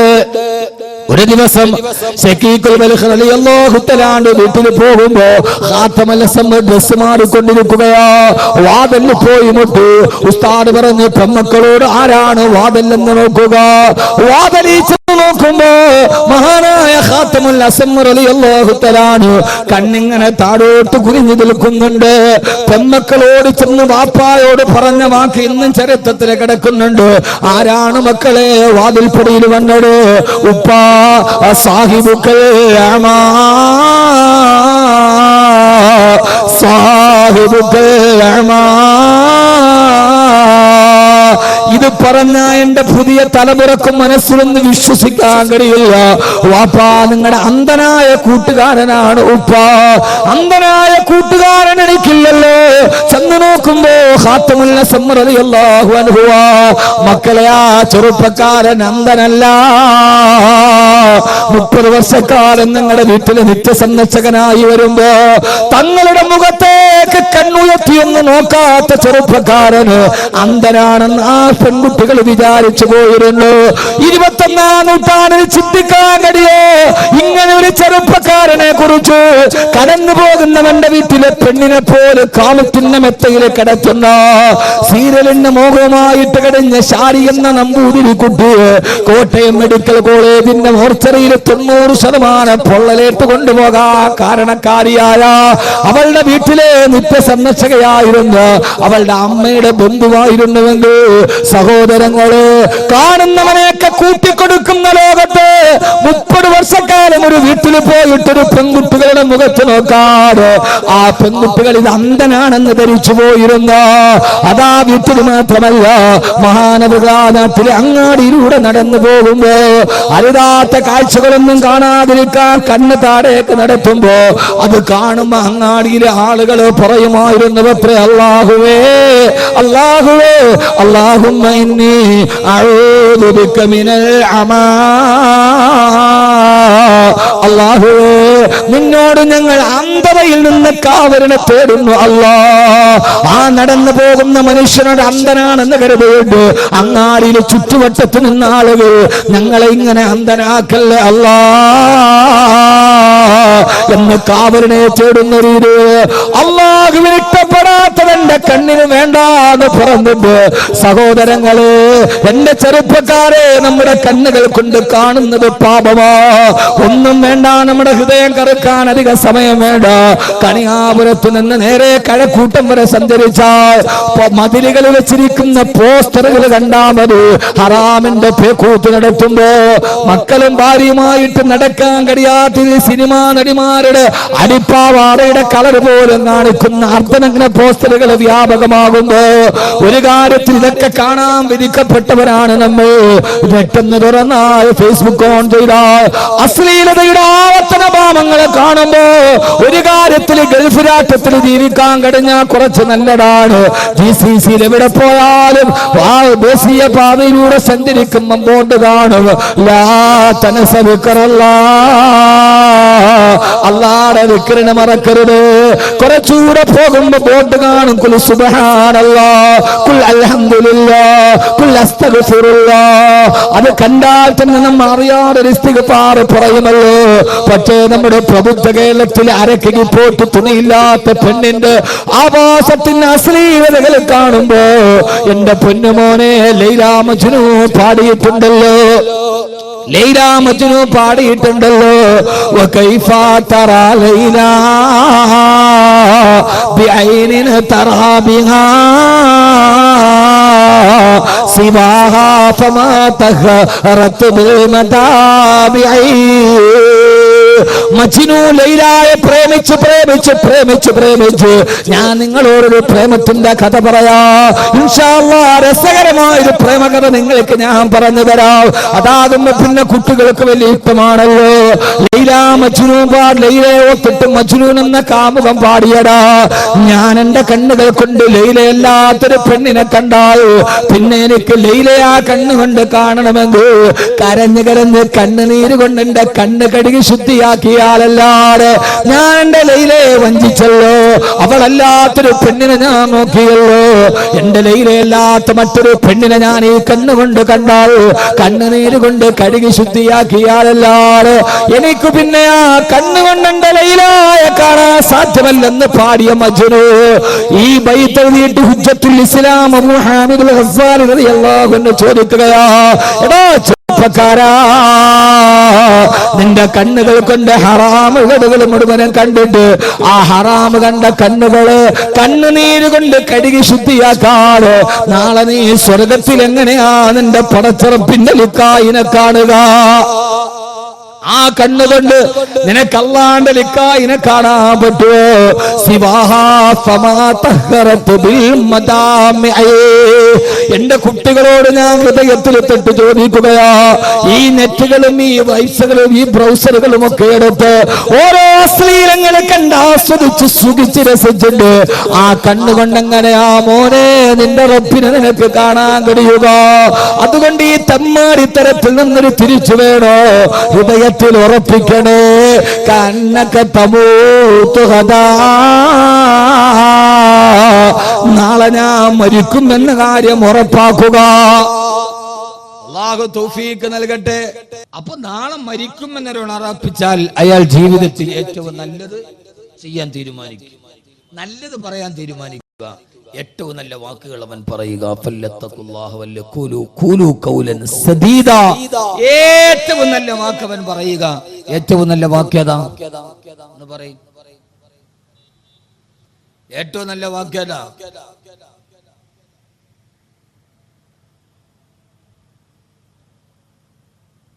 അല്ലാഹു അക്ബർ. അതറിയില്ല, ഇനിയിപ്പോ അതിനെ ഗൂഗിളിൽ സെർച്ച് ചെയ്യണം. ഏറ്റവും നല്ല വാക്യതാന്നറിയ. ഏറ്റവും നല്ല വാക്യതാ കുട്ടികളെ. വഖൈറുൽ കലാമി കലാമുല്ലാഹ്. ഏറ്റവും നല്ല വാക്ക് അല്ലാഹുവിന്റെ കലാമായ ഖുർആനാണ്. ഏറ്റവും നല്ല വാക്ക് ഖുർആനാണ്. റസൂലുള്ളാഹി സ്വല്ലല്ലാഹു അലൈഹി വസല്ലം പറഞ്ഞു, ഒരാൾക്ക് ഈ കാലത്ത് നന്നാവണമെന്ന് ആഗ്രഹമുണ്ടെങ്കിൽ ഒന്ന് മരണത്തെ ഓർമ്മിക്കുക, രണ്ട് തിലാവത്തുൽ ഖുർആൻ, ഖുർആൻ പാരായണം ചെയ്യുക. എന്ത് ചെയ്യുക? ഖുർആൻ പാരായണം ചെയ്യുക. ജീവിതത്തിൽ ഒരാൾക്ക് ചെയ്യാൻ ഹൃദയത്തിൽ മരണത്തെ ഉറപ്പിക്കുക, എന്നിട്ട് ഖുർആൻ പാരായണം ചെയ്യാൻ നിന്റെ ഹൃദയം സ്ഫടിക സമാനമാകും. നിന്റെ ഹൃദയത്തിന്റെ അഴുക്കുകൾ മാറിക്കിട്ടും. അള്ളാഹുവിന്റെ ഖുർആൻ, ആ ഖുർആൻ പരമാവധി ഖുർആൻ ഓതാൻ നിങ്ങൾ തീരുമാനിക്കുക. മഹിലന ഹദാകല്ലദീ അഅതാക നാഫിലത്തുൽ ഖുർആനി ഫീഹി മവാഇദു വതഫ്സീലു. പരമാവധി അല്ലാഹുവിന്റെ ഖുർആൻ പാരായണം ചെയ്യാൻ ശ്രമിക്കുക. അല്ലാഹു ഖുർആൻ പഠിക്കാൻ അല്ലാഹു തൗഫീഖ് നൽകട്ടെ. ആമീൻ പറ, ഉറക്കെ പറ. അല്ലാഹു ഖുർആൻ പഠിക്കാൻ അല്ലാഹു തൗഫീഖ് നൽകട്ടെ. ഞാൻ എൻ്റെ സഹോദരങ്ങളോട് സഹോദരിമാരോട് വളരെ കൃത്യമായി പറയാൻ, നമ്മുടെ കുട്ടികളെ ഖുർആൻ പഠിപ്പിക്കണം. ആ കാര്യത്തിൽ നമുക്ക് വന്ന വീഴ്ച നമ്മുടെ സമൂഹത്തെ മുഴുവനും ഗുരുതരമായി ബാധിച്ചിട്ടുണ്ട്. അള്ളാഹുവിന്റെ വിശുദ്ധമായ ഖുർആൻ, ആ ഖുർആനിനെ പരമാവധി എത്രത്തോളം പഠിപ്പിക്കാൻ കഴിയോ ആ ഒരു കാലം നമ്മുടെ കാലഘട്ടത്തിൽ നിന്ന് മാറിപ്പോയി. സന്ധ്യാസമയത്ത് യാസീൻ ഓതിയിരുന്ന, വാഖിയ ഓതിയിരുന്ന, മക്കളെ ഇരുത്തിയിട്ട് സലാത്ത് ചൊല്ലിയിരുന്ന ആ ഒരു സന്ധ്യകൾ നമുക്ക് മാറിപ്പോയി. എന്നിട്ട് അതിനു പകരം നമ്മൾ ആരായി മാറിയെന്നറിയുമോ? ഇന്ന് നമ്മുടെ ഭക്തിയുടെ സന്ധ്യ എന്തേ? ഞാൻ നിങ്ങളോടൊരു പരമാർത്ഥം പറഞ്ഞുതരാം, നിങ്ങൾ എന്നോട് ദേഷ്യപ്പെട്ടിട്ട് കാര്യമൊന്നുമില്ല. പറഞ്ഞുതരട്ടെ? അതോർത്തിട്ട് നിങ്ങൾക്ക് എന്നോട് പരിഭവം വേണ്ട, ബാക്കവി അത് പറഞ്ഞല്ലോ എന്ന് വേണ്ട. പക്ഷെ പറയുന്നത് കൃത്യമാണ്. ഏറ്റവും നല്ല മതസൗഹാർദ്ദ പ്രഭാഷകനുള്ള അവാർഡ് വാങ്ങിച്ച ആളാണ് ഞാൻ. അത് പറഞ്ഞിട്ടാണ് ഞാൻ പറയാ. പെണ്ണുങ്ങൾ ഉണ്ടല്ലോ അല്ലോ അതൊക്കെ. എവിടെയാണ്? ബൈക്കില്. ആ, തങ്ങൾ അവിടെ തന്നെ ഇരിക്കട്ടെ. നമ്മുടെ മക്കൾ, ആ മക്കളോട് നമുക്ക് വർത്താനം പറയാൻ സമയമില്ല. മക്കൾ ഇങ്ങോട്ടാ വർത്താനം പറയും. മോനും ബാപ്പായും കൂടെ രാത്രി വർത്താനം പറഞ്ഞ സമയം എവിടെ? സന്ധ്യക്കിരുത്തിയിട്ട് ഖുർആൻ ഉദിച്ച സമയം എവിടെ? ആ സന്ധ്യ എവിടെ? നമ്മുടെ പൗരാണികതയുടെ സന്ധ്യ നമുക്ക് മറന്നുപോയി. കാരണം സന്ധ്യാസമയം എന്ന് പറഞ്ഞാൽ ഭക്തിയുടെ സമയമാണെന്ന് ഏഷ്യാനെറ്റുകാരനും സൂര്യക്കാരനും അറിയാം. അതുകൊണ്ട് സന്ധ്യാസമയത്ത് മഗ്‌രിബിന്റെ സമയത്താണ് ഭക്തിയുടെ സീരിയലുകൾ പ്രക്ഷേപണം ചെയ്യുക. ശ്രീ ഗുരുവായൂരപ്പൻ, ശ്രീ ശബരിമല അയ്യപ്പൻ, ഈ സീരിയലുകൾക്ക് സമയം ഏത് സമയം? ഏതാ സമയം? ഗുരുവായൂരപ്പന്, ശബരിമല അയ്യപ്പനോടൊക്കെ ഉള്ള ഭക്തിയുടെ സീരിയൽ ഏഷ്യാനെറ്റും സൂര്യൻ വിടുന്ന ഏത് ടൈമിലാ? നിങ്ങൾക്ക് അറിഞ്ഞൂടാ? നിങ്ങളിതൊന്നും നോക്കാത്ത മുത്തക്കീങ്ങളാണ് പിന്നെ നിങ്ങൾ ഉടലോടെ സ്വർഗത്തിൽ പോണ ആളുകളാണ്. നിങ്ങളിതൊന്നും അറിയാത്ത ഇത്രയും വലിയ മുത്തക്കീങ്ങളായിട്ടിരുന്ന നിങ്ങളോട് ആരോടാ പറയാ? പക്ഷേ സഹോദരങ്ങളെ, മഗ്‌രിബിന്റെ സമയത്താണ് ഇത് രണ്ടും പ്രക്ഷേപണം ചെയ്യുക. ഒരു കാലത്ത് പള്ളിയിലും മസ്ജിദുൽ ബാജാബയിലും മഗ്‌രിബിന്റെ ബാങ്ക് കേട്ടാൽ അല്ലാഹു അക്ബർ, അല്ലാഹു അക്ബർ, ആ ബാങ്ക് കേട്ടാൽ ആ സമയത്ത് നമ്മുടെ വീട്ടിൽ സൂറത്തുൽ വാഖിയ ഉണ്ടായിരുന്നു, യാസീൻ ഓതുമായിരുന്നു കാരണവന്മാരും മക്കളുമെല്ലാം. ഇന്ന് ആ സമയത്ത് പള്ളിയിലെ മഗ്‌രിബിന്റെ ബാങ്ക് വിളിക്കുമ്പോ ആ സമയത്ത് പെങ്ങളെ നീ TV ഓൺ ചെയ്താൽ ആ സമയത്താണ് ഏഷ്യാനെറ്റിലെ ഗുരുവായൂരപ്പന്റെ സീരിയൽ തുടങ്ങുന്നത്. അത് നീ റിമോട്ട് ഓൺ ചെയ്യുമ്പോൾ മഗ്‌രിബില് പള്ളിയിൽ ബാങ്ക് വിളിക്കുന്ന സമയത്ത് നിന്റെ വീട്ടിൽ കേൾക്കുന്നത് എന്താ? ഓം ഗുരുവായൂരപ്പ, ഓം ശബരിമല അയ്യപ്പ. മഗ്‌രിബിന്റെ സമയത്ത് വാഖിയും യാസീനും ഓതുന്ന സമയത്ത് അറിയാതെങ്കിലും നീ നിന്റെ വീട്ടിൽ ശിർക്കിന്റെ പദം പറയിപ്പിച്ചില്ല പെങ്ങളെ. പിന്നെ എങ്ങനെയാ നിന്റെ വീട്ടിൽ അല്ലാഹുവിന്റെ ബറക്കത്തുണ്ടാവുക? ആ സീരിയൽ ഓൺ ചെയ്യുമ്പോ ആ വിളികളോടെ നിന്റെ മഗ്‌രിബിന്റെ സമയം തുടങ്ങുമ്പോ ബോധപൂർവമോ അല്ലാതെ ആ സമയത്ത് നിന്റെ വീട്ടിലെ ശിർക്കിന്റെ പദം നീ പറയിപ്പിച്ചവളാണ്. അതുകൊണ്ട് സഹോദരിമാര്, എത്ര വലിയ അണുകുടുംബമായാലും എവിടെയൊക്കെ എത്തി നിന്നാലും സന്ധ്യാസമയത്ത് നിങ്ങൾ ഖുർആൻ ഓതണേ. അല്ലാഹുവിന്റെ ഖുർആൻ പാരായണം ചെയ്യണേ. എത്ര വലിയ കോടീശ്വരന്മാരായാലും ഒരു കാര്യം ഞാൻ പറയട്ടെ നിങ്ങളോട്, കേരളം കണ്ട വലിയ കോടീശ്വരനാണ് ലുലുവിന്റെ MD ബഹുമാനനായ MA യൂസുഫ് അലി സാഹിബ്. എന്റെ വളരെ അടുത്ത ഒരു ഹൃദയബന്ധമുള്ള ആളാണ്. അല്ലാഹു അദ്ദേഹത്തിന് ആഫിയത്തും ആരോഗ്യവും കൊടുക്കട്ടെ. കഴിഞ്ഞതിന് മുമ്പിലത്തെ റമളാനില് അദ്ദേഹത്തിന്റെ വീട്ടിൽ നോമ്പ് തുറക്കാൻ പോകുന്ന സമയമാണ്. 10 മിനിറ്റ് കൂടിയുണ്ട്. എല്ലാവരും വലിയ വലിയ വൻകിട ബിസിനസ്സുകാരുടെ ഇഫ്താറുമിറ്റാണ്. അതിലേക്ക് ഈ വിനീതന് ക്ഷണമുണ്ടായിരുന്നു. അവിടെ ചെല്ലുമ്പോ കോടീശ്വരന്മാരുടെ കോടീശ്വരന്മാർ ആ സമയത്തും അദ്ദേഹം പൈതൃകം കൈവിട്ടില്ല. അവിടെ ഇമാമത്ത് നിൽക്കുന്ന ഹാഫിദിനോട് പറഞ്ഞു, എല്ലാവരും നിശബ്ദമായിരിക്കെ. സൂറത്ത് റഹ്മാനോട് ആ ഹാഫിദ് അവിടെ ഇരുന്ന് സുന്ദരമായി സൂറത്ത് റഹ്മാനോട് അത് തീരും അടുത്ത ആളോട് പറഞ്ഞു സൂറത്ത് വാക്യയോട്, അടുത്ത ഹാഫിദ് സൂറത്ത് വാക്യയോട്. അത് കഴിഞ്ഞപ്പോ അവിടെ ഇരിക്കുന്നുണ്ട് മഹാനായ ലാളിത്യത്തിന്റെ പ്രതീകമായി ഈ കേരളത്തിന്റെ ജനതയെ ഞെട്ടിത്തെരിപ്പിച്ച ബഹുമാനപ്പെട്ട ശൈഖുനാ ആലിക്കുട്ടി ഉസ്താദ് അവരുടെ. ആലിക്കുട്ടി ഉസ്താദിനോട് ദുആ ചെയ്യാൻ പറഞ്ഞു. ഉസ്താദ് ദുആ ചെയ്തു. തീർന്നപ്പോ എന്നോട് പറഞ്ഞു, ബാക്കവി നിങ്ങളും ഒന്ന് ദുആ ചെയ്യ്. ആ ദുആയിലേക്ക് കടന്നു. അബുദാബി ശൈഖ് സായിദ് മസ്ജിദിൽ മഗ്രിബിന്റെ ബാങ്ക് മുടങ്ങുന്നത് സെൽസിഡിയിലൂടെ കണ്ടു. ഈത്തപ്പഴം കാരക്കയുമായി നോമ്പ് മുറിക്കപ്പെട്ടു. ഞാനൊന്ന് ചോദിക്കട്ടെ മോനെ, നമ്മുടെ വീട്ടിലല്ല നമ്മുടെ നാട്ടിലെ ജുമുഅത്ത് പള്ളിയിൽ പോലും നോമ്പ് തുറക്കുന്നതിന് 10 മിനിറ്റ് മുമ്പ് നിശബ്ദമായിരുന്നു. ഖുർആനോട് ദുആ ചെയ്തിട്ട് നമുക്കൊന്ന് നോമ്പ് തുറക്കാൻ കഴിയോ? ഒരു പള്ളിയിൽ നടക്കാത്തത് പോലും അദ്ദേഹത്തിന്റെ വീട്ടിൽ നടന്നപ്പോ ഞാനിത് അദ്ദേഹം എനിക്ക് കോടികൾ തന്നത് കൊണ്ട് പറയാൻ നിങ്ങൾ കരുതണ്ട. അങ്ങനെ കരുതിയാൽ എനിക്കൊട്ടൊരു പുല്ലുമില്ല. ലോകത്ത് കണ്ട നന്മകളെ ആരുടേതാണെങ്കിലും വിളിച്ചു പറയാൻ കഴിയുണ്ടോ?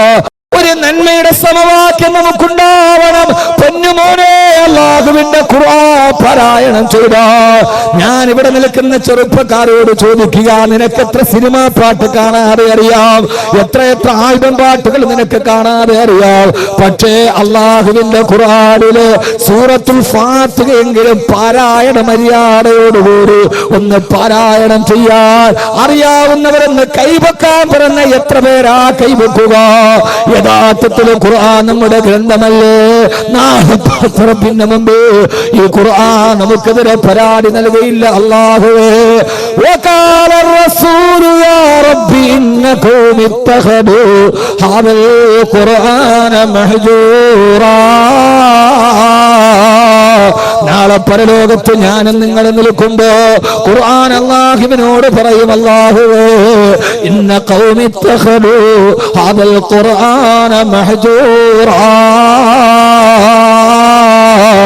ഈ സമൂഹം എന്നൊരു പഴയ ഗ്രന്ഥമായി കെട്ടുകഥയാക്കി വലിച്ചെറിഞ്ഞു. അല്ലാഹുവേ, നിന്റെ അലമാരകളിൽ നീ വെച്ചിരിക്കുന്ന ഖുർആനിലെ കത്തിക്കാളുന്ന നരകത്തിന്റെ മുമ്പിൽ വെച്ച് നിനക്കെതിരെ സാക്ഷി പറയുമെന്ന് അല്ലാഹുവിന്റെ വിശുദ്ധ ഖുർആൻ. അതുകൊണ്ട് എന്റെ സഹോദരങ്ങളോട് സഹോദരിമാരോട് ഒരേ ഒരു കാര്യം ഞാൻ പറയട്ടെ, അല്ലാഹുവിന്റെ ഖുർആനിനെ പരിചയപ്പെടുക, ഈ ഖുർആന്റെ വഴിയിലൂടെ നടക്കുക. എന്നെ കേൾക്കാൻ എത്തവരോട് വെറുതെ സമയം കളയാനല്ല, ഒരു പ്രധാനപ്പെട്ട തുടക്കം ഇന്ന് ഇവിടെ നിന്നുണ്ടാവണേ. ആദരവായ പ്രവാചകൻ നബി മുഹമ്മദ് മുസ്തഫ, പോരാ ഹബീബായ നബി മുഹമ്മദ് മുസ്തഫ, താജ്ദാരെ മദീന നബി മുഹമ്മദ് മുസ്തഫ.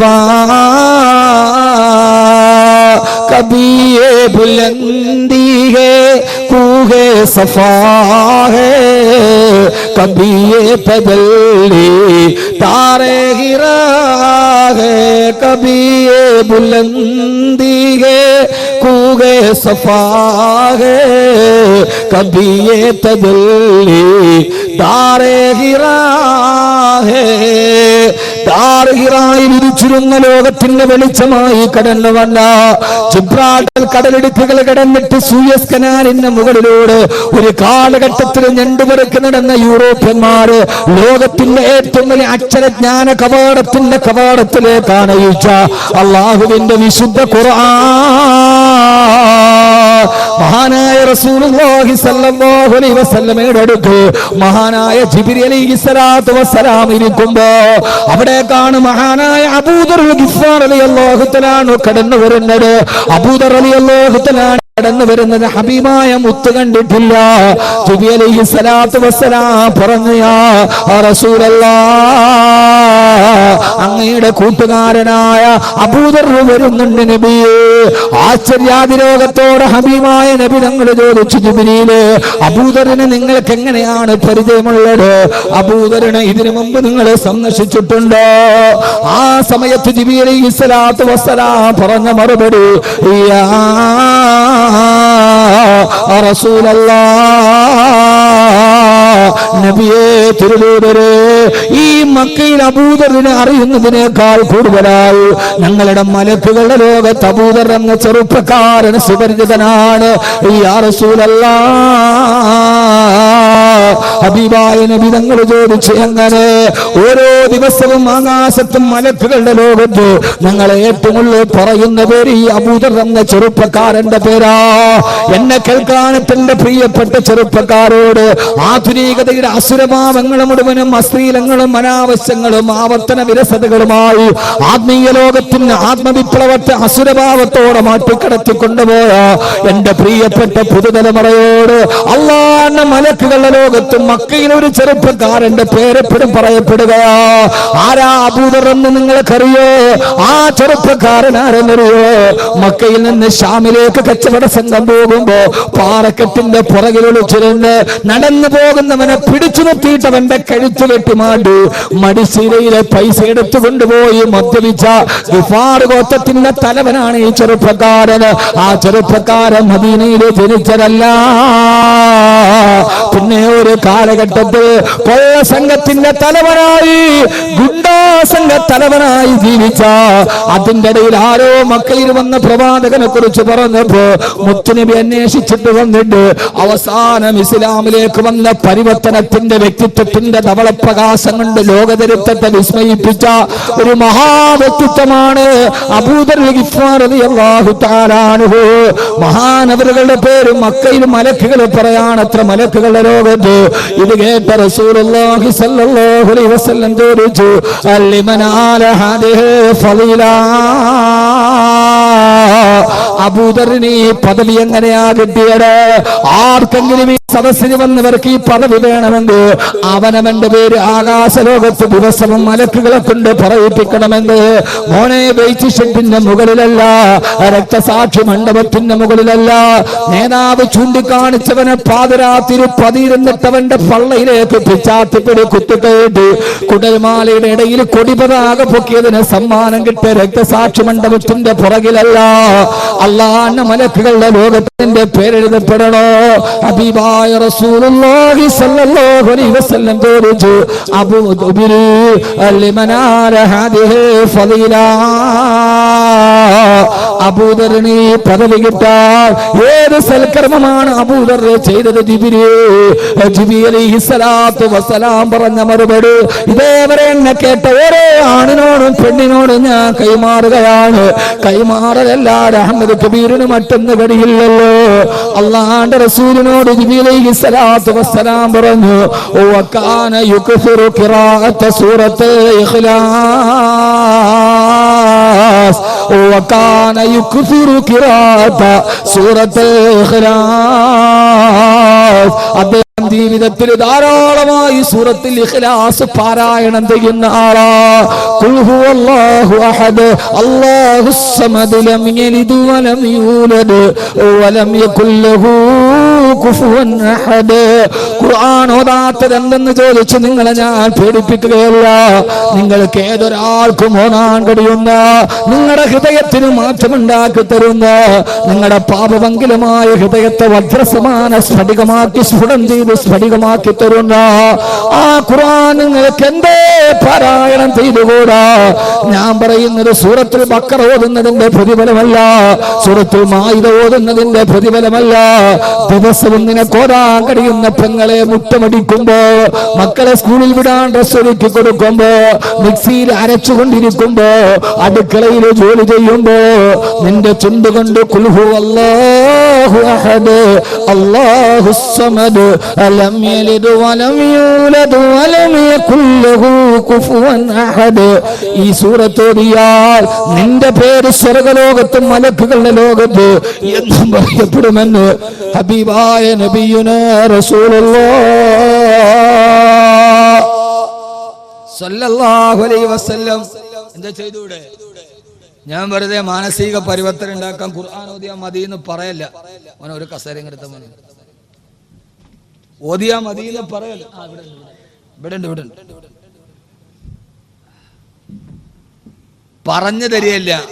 ഇത് കേൾക്കാമെന്ന് ഏതൊരു കുട്ടിക്ക് ഓതാൻ പറ്റും. ഇനി അറിയില്ലെങ്കിൽ അവന് എളുപ്പത്തിൽ പഠിക്കാൻ കഴിയും. ഖുർആൻ പഠിക്കണം. അല്ലാഹു തൗഫീഖ് നൽകട്ടെ. ആമീൻ പറ. ഞാൻ ആമീൻ കേട്ടിട്ട് എങ്ങാനും പഠിക്കാൻ തോന്നിയാലും ഓർത്തിട്ട് അള്ളാഹു പഠിക്കാൻ തൗഫീഖ് നൽകട്ടെ. ഖുർആൻ ഒരു അത്ഭുതമാണ്. ഖുർആനെ കുറിച്ച് പ്രസംഗിച്ചാൽ തിരുവച്ച പിന്നെ പറയാൻ പറ്റും. എല്ലാം നമ്മളെ പഠിപ്പിച്ചത് ഖുർആനാണ്.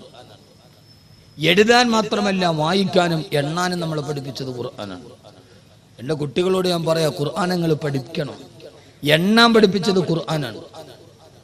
1 2 3 4 5 6 7 8 9 10 11 12 ഇങ്ങനെ ആദ്യമായിട്ട് നമുക്ക് എണ്ണൽ സംഖ്യ പഠിപ്പിച്ചാരാ? ഇത് മരിക്കുമ്പോൾ ഓതാനുള്ള ഗ്രന്ഥം മാത്രമല്ല, സമയമില്ല.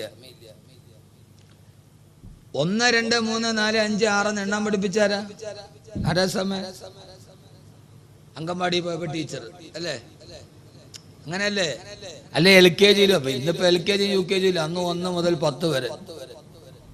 നമ്മുടെയൊക്കെ കാലത്ത് LKG ഇല്ല, UKG ഇല്ല, +1 ഇല്ല, +2 ഇല്ല, 1 മുതൽ 10 വരെ. 10 കഴിഞ്ഞാൽ പിന്നെ PDC പരമദരിദ്രവാസി കോഴ്സ്.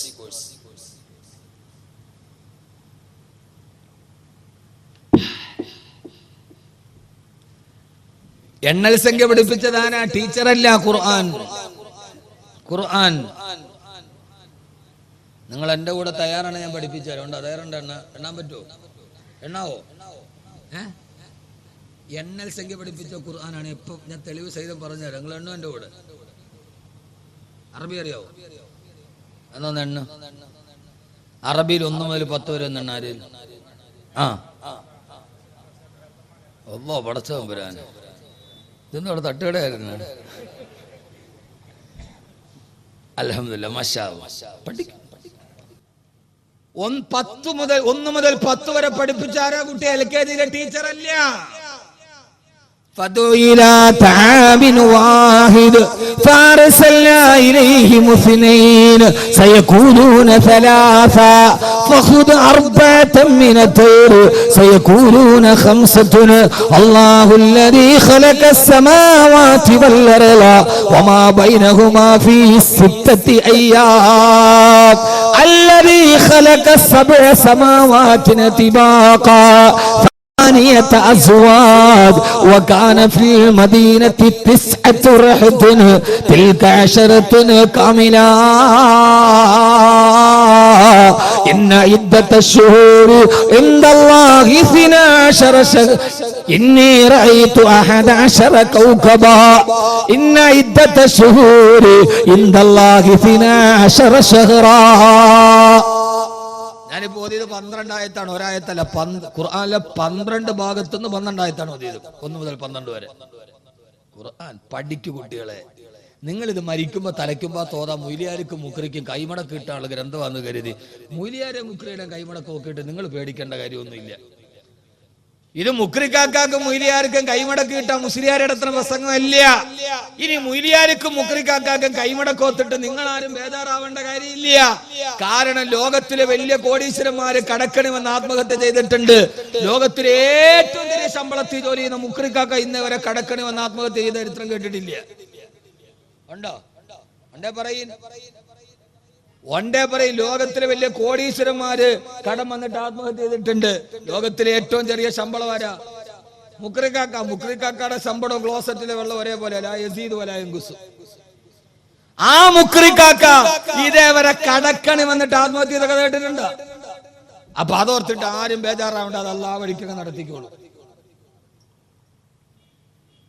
പക്ഷേ ഇത് ഖുർആൻ എന്ന ശാസ്ത്ര ഗ്രന്ഥത്തെ പഠിക്കണം. നിങ്ങൾ എന്റെ കൂടെ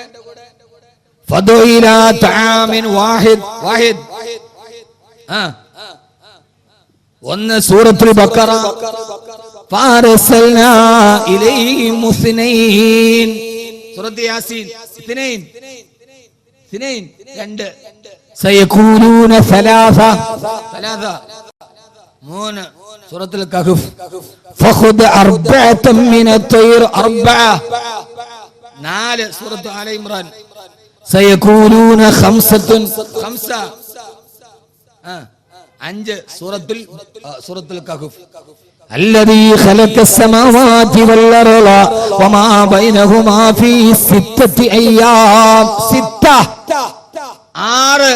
സൂറത്തുൽ മുഅ്മിൻ الذي خلق السبع 7 സൂറത്തുൽ മുൽക്ക് സൂറത്തുൽ നൂഹ് 8 അസ്വാജ് 8 സൂറത്തുൽ അൻആം وكان في المدينة 9 سورة القصص تلك 10 كاملة 10 سورة البقرة إني رأيت 11 كوكبا 11 سورة يوسف إن عدة الشهور عند الله 12 شهرا 12 سورة التوبة. 2 മണിക്കൂറിലേക്ക് ഞാൻ പറഞ്ഞുതരാം ഖുർആൻ എന്തൊക്കെ പഠിപ്പിച്ചിട്ടുണ്ടെന്ന്. അതുകൊണ്ട് ഖുർആൻ ഓതണം. ഇത് ലോകത്തിലെ പ്രപഞ്ചത്തിന്റെ ആമുഖ പുസ്തകമാണ്. ഇത് ശാസ്ത്രലോകത്തിന് വിരൽ ചൂണ്ടിക്കൊടുത്ത ഖുർആനാണ്. ഗതാഗത നിയമം, ഞാൻ മണക്കാട് നിൽക്കുമ്പോഴാണെന്ന് എനിക്ക് തോന്നുന്നത്, ഖുർആനും ഗതാഗത നിയമം ഒരു 7 വെള്ളിയാഴ്ച പുസ്തകമുള്ളൂ. ഖുർആനും ട്രാഫിക് നിയമം. നിങ്ങൾ ഹൈവേയുടെ അടുത്ത് താമസിക്കുന്നതല്ലേ? ഞാൻ ഇങ്ങോട്ട് വന്നപ്പോൾ ഒരു ബൈക്ക്, ഒരു പൾസറിന്റെ 220 ആണെന്ന് തോന്നുന്നു, അതിന്റെ മുകളിൽ ഒരുത്തിരുന്നിട്ട് ഈ വെടിയുണ്ട് വെരികൂട് പോണ പോലെ പോകണം. ഞാൻ ഒരുത്ത എൻ്റെ വണ്ടിയുമേ വന്ന് കയറി. അവ ഈ വെടി കൊണ്ട ഇരിക്കണ എന്നെ കുളത്തിന് മുകളിൽ തവള ഇരിക്കണവർ ഇങ്ങനെ ഇരിക്കും. ആ സൈലൻസർ ഫ്ലൂട്ട് കട്ട് ചെയ്തിട്ട് ഒരു അന്തം വിട്ട സൗണ്ട്. ലോകത്താദ്യമായി സ്പീഡ് ലിമിറ്റ് സൂക്ഷിക്കണം എന്ന് പറഞ്ഞ ഗ്രന്ഥം ഖുർആനാണ്. അറിയോ? 40 സൈൻ ബോർഡിൽ 40 പോകാവൂ എന്ന് ട്രാഫിക് നിയമം ആദ്യം പഠിപ്പിച്ചത് ഖുർആനാണ്. സൈലൻസറിന്റെ ഫ്ലൂട്ട് കട്ട് ചെയ്തിട്ട് ഈ രീതിയിൽ നിങ്ങൾ ശബ്ദമലിനീകരണമെന്നായി ബൈക്ക് വായിക്കരുത് എന്ന് 1400 വർഷം മുമ്പ് ജിബ്രീൽ ഓതി പറയുകയാണ്.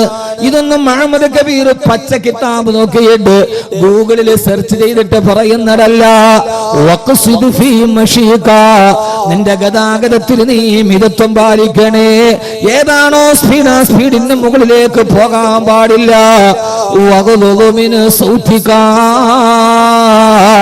ഗതാഗതത്തിൽ അരോചകമായ ശബ്ദമുണ്ടാക്കാൻ പാടില്ല. സൈലൻസറിന്റെ ഫ്ലൂട്ട് കട്ട് ചെയ്തിട്ട് അന്തരീക്ഷം പൊല്യൂഷൻ ഉണ്ടാക്കുന്ന, സൗണ്ട് പൊല്യൂഷൻ ഉണ്ടാക്കുന്ന ഒരു രീതി നിങ്ങൾ പാടില്ലെന്ന് 14 നൂറ്റാണ്ടുകൾക്ക് മുമ്പ് അള്ളാഹുവിന്റെ വിശുദ്ധ ഖുർആൻ. എന്തിനേറെ നിനക്കൊരു വാഹനമുണ്ട്, ആ വാഹനം പൊടി പിടിച്ച് അഴുക്ക് പിടിച്ച് വാഹനം ഓടിക്കരുത്. വാഹനം കൃത്യമായി കഴുകി വൃത്തിയാക്കിയിട്ട് ഓടിക്കണേന്ന് ലോകത്ത് പറഞ്ഞ ഒരേ ഒരു ഗ്രന്ഥമുണ്ടെങ്കിൽ അതെന്റെ റബ്ബിന്റെ ഗ്രന്ഥമാണ്. വൽ ഖൈല വൽ ബിഗാല വൽ ഹമീറ ലിതർകബൂഹാ വസീനാ. കുതിരയെയും ഒട്ടകത്തെയും നിങ്ങൾക്ക് ഞാൻ തന്നത് നിങ്ങൾക്ക് യാത്ര ചെയ്യാനും വസീനത്തിന് നിങ്ങൾക്ക് അലങ്കാരമായിട്ടാണ്. അതുകൊണ്ട് അലങ്കാര വസ്തു പൊടി പിടിക്കാൻ പാടില്ല. പാടുണ്ടോ എന്ന് ലോകത്തോട് പറഞ്ഞ ഗ്രന്ഥമാണ് ഖുർആൻ. ഈ ഖുർആൻ ഒരാൾ ഹാഫിളായാലും അതിൻ്റെ അകത്ത് അവൻ ഏറ്റവും വലിയ ശാസ്ത്രജ്ഞനായി. അള്ളാഹു നമുക്ക് ബോധം തരട്ടെ. അള്ളാഹു നമുക്ക് ബോധം തരട്ടെ. അതുകൊണ്ട് എൻ്റെ പ്രിയപ്പെട്ട സഹോദരങ്ങളോട് സഹോദരിമാരോട് ജീവിതത്തിൽ ചെയ്യാൻ കഴിയുന്ന ഏറ്റവും വലിയ അനുഗ്രഹമാണ് അള്ളാഹുവിന്റെ ഖുർആൻ പാരായണം ചെയ്യുക, അത് പഠിക്കുക. അതിൽ ഏറ്റവും ചെറിയൊരു സൂറത്താണ് സൂറത്തുൽ ഇഖ്ലാസ്. ഖുൽ ഹുവല്ലാഹു അഹദ്. ഉറക്കം അറിയാവുന്നവരൊക്കെ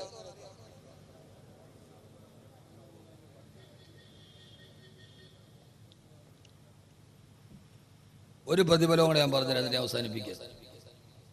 ഒന്ന്, ഖുർആൻ ഓതിയാൽ നിന്റെ ഹൃദയം നന്നാവും. രണ്ട്, നിന്റെ പേര് അള്ളാഹുവിന്റെ മലക്കുകളുടെ ലോകത്ത് ജീവിതകാലത്ത് പറയാൻ കഴിയും. രണ്ടാമത്തെ സൂറത്തുൽ ഇഖ്ലാസ് പതിവായി പാരായണം ചെയ്താൽ നിന്റെ മയ്യത്ത് നമസ്കാരത്തിന് 70,000 മലക്കുകൾ സാക്ഷികളാവും. ആണോ?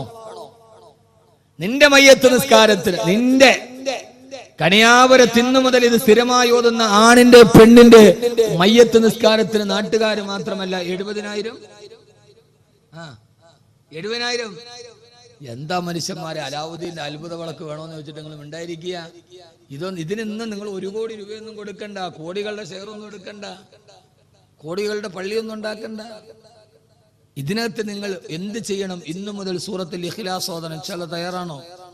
ഞാൻ അതാ പറഞ്ഞ, വന്നിട്ട് വെറുതെ പോവണ്ട. പോകുമ്പോ വലിയ ദുആയൊക്കെ പറഞ്ഞ ചെയ്യാനും പഠിക്കാനും ഒക്കെ വലിയ പാട്. ഇതിപ്പോ അറിയാത്ത ആരാ ഉള്ളത്? ഖുൽ ഹുവല്ലാഹു അതറിയാത്ത ആരാ ഉള്ളത്? ഇനി അറിയാത്ത ആരെങ്കിലും ഇവിടെ ഉണ്ടെങ്കിൽ അവൻ ഖുൽ ഹുവല്ലാഹു ഇത് പഠിക്കാനല്ല പോകണം, നേരെ പൊന്നാനി പോകണം. ഖുൽ ഹുവല്ലാഹു അഹദ് ഒരു മുസ്ലിമിന് ഓതാൻ ഇതിനകത്ത് അറിയില്ലെങ്കിൽ അവൻ പിന്നെ ഇനി ഖുൽ ഹുവല്ലാഹു ഇത് പഠിക്കാനല്ല പോകണം, പിന്നെ അവൻ നേരെ പൊന്നാനിയിലാണ് പോകുന്നത്.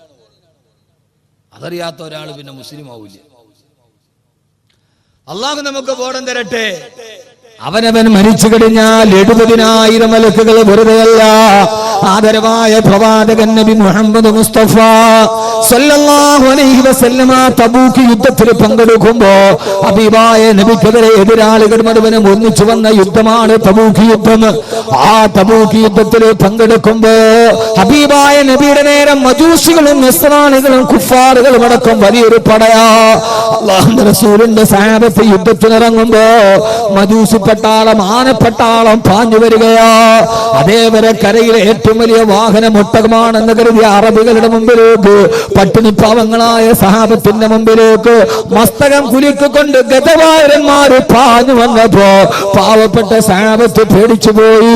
അവര് പേടിച്ചരണ്ടി ചിന്ന ഭിന്നമായി ഓടുമ്പോ ഹബീബായ നബി സല്ലല്ലാഹു അലൈഹി വസല്ലമയുടെ അടുക്കൽ വന്ന്, യാ റസൂലല്ലാഹ്, ആനപ്പട്ടാളം ഇറങ്ങി നബിയേ, ഈ പൊട്ടിയ വാളും ഈ ചാവാറായ ഒട്ടകങ്ങളുമായി ഞങ്ങൾ അവരോടങ്ങനെ പിടിച്ചു നിൽക്കും യാ റസൂലല്ലാഹ് സല്ലല്ലാഹു അലൈഹി വസല്ലമ. ആ സമയത്താണ് ലോകത്ത് നിന്ന് ദിവ്യബോധനത്തിന്റെ വെളിപാടുമായി റൂഹുൽ അമീൻ മലക്ക് ജിബ്രീൽ അലൈഹിസ്സലാത്തു വസ്സലാം എന്നത്. ആനപ്പടയെ കണ്ട് പേടിച്ച രണ്ട് സഹാബത്തിനോട് ജിബ്രീൽ ആയത്തിറക്കി കൊടുത്തു. അലം തറ കൈഫ ഫഅല റബ്ബുക ബി അസ്ഹാബിൽ ഫീൽ അലം യജ്അൽ കൈദഹു ഫീ തളീൽ وارسل عليهم طيرا أبابيل ترميهم بحجارة من سجيل فجعلهم كعصف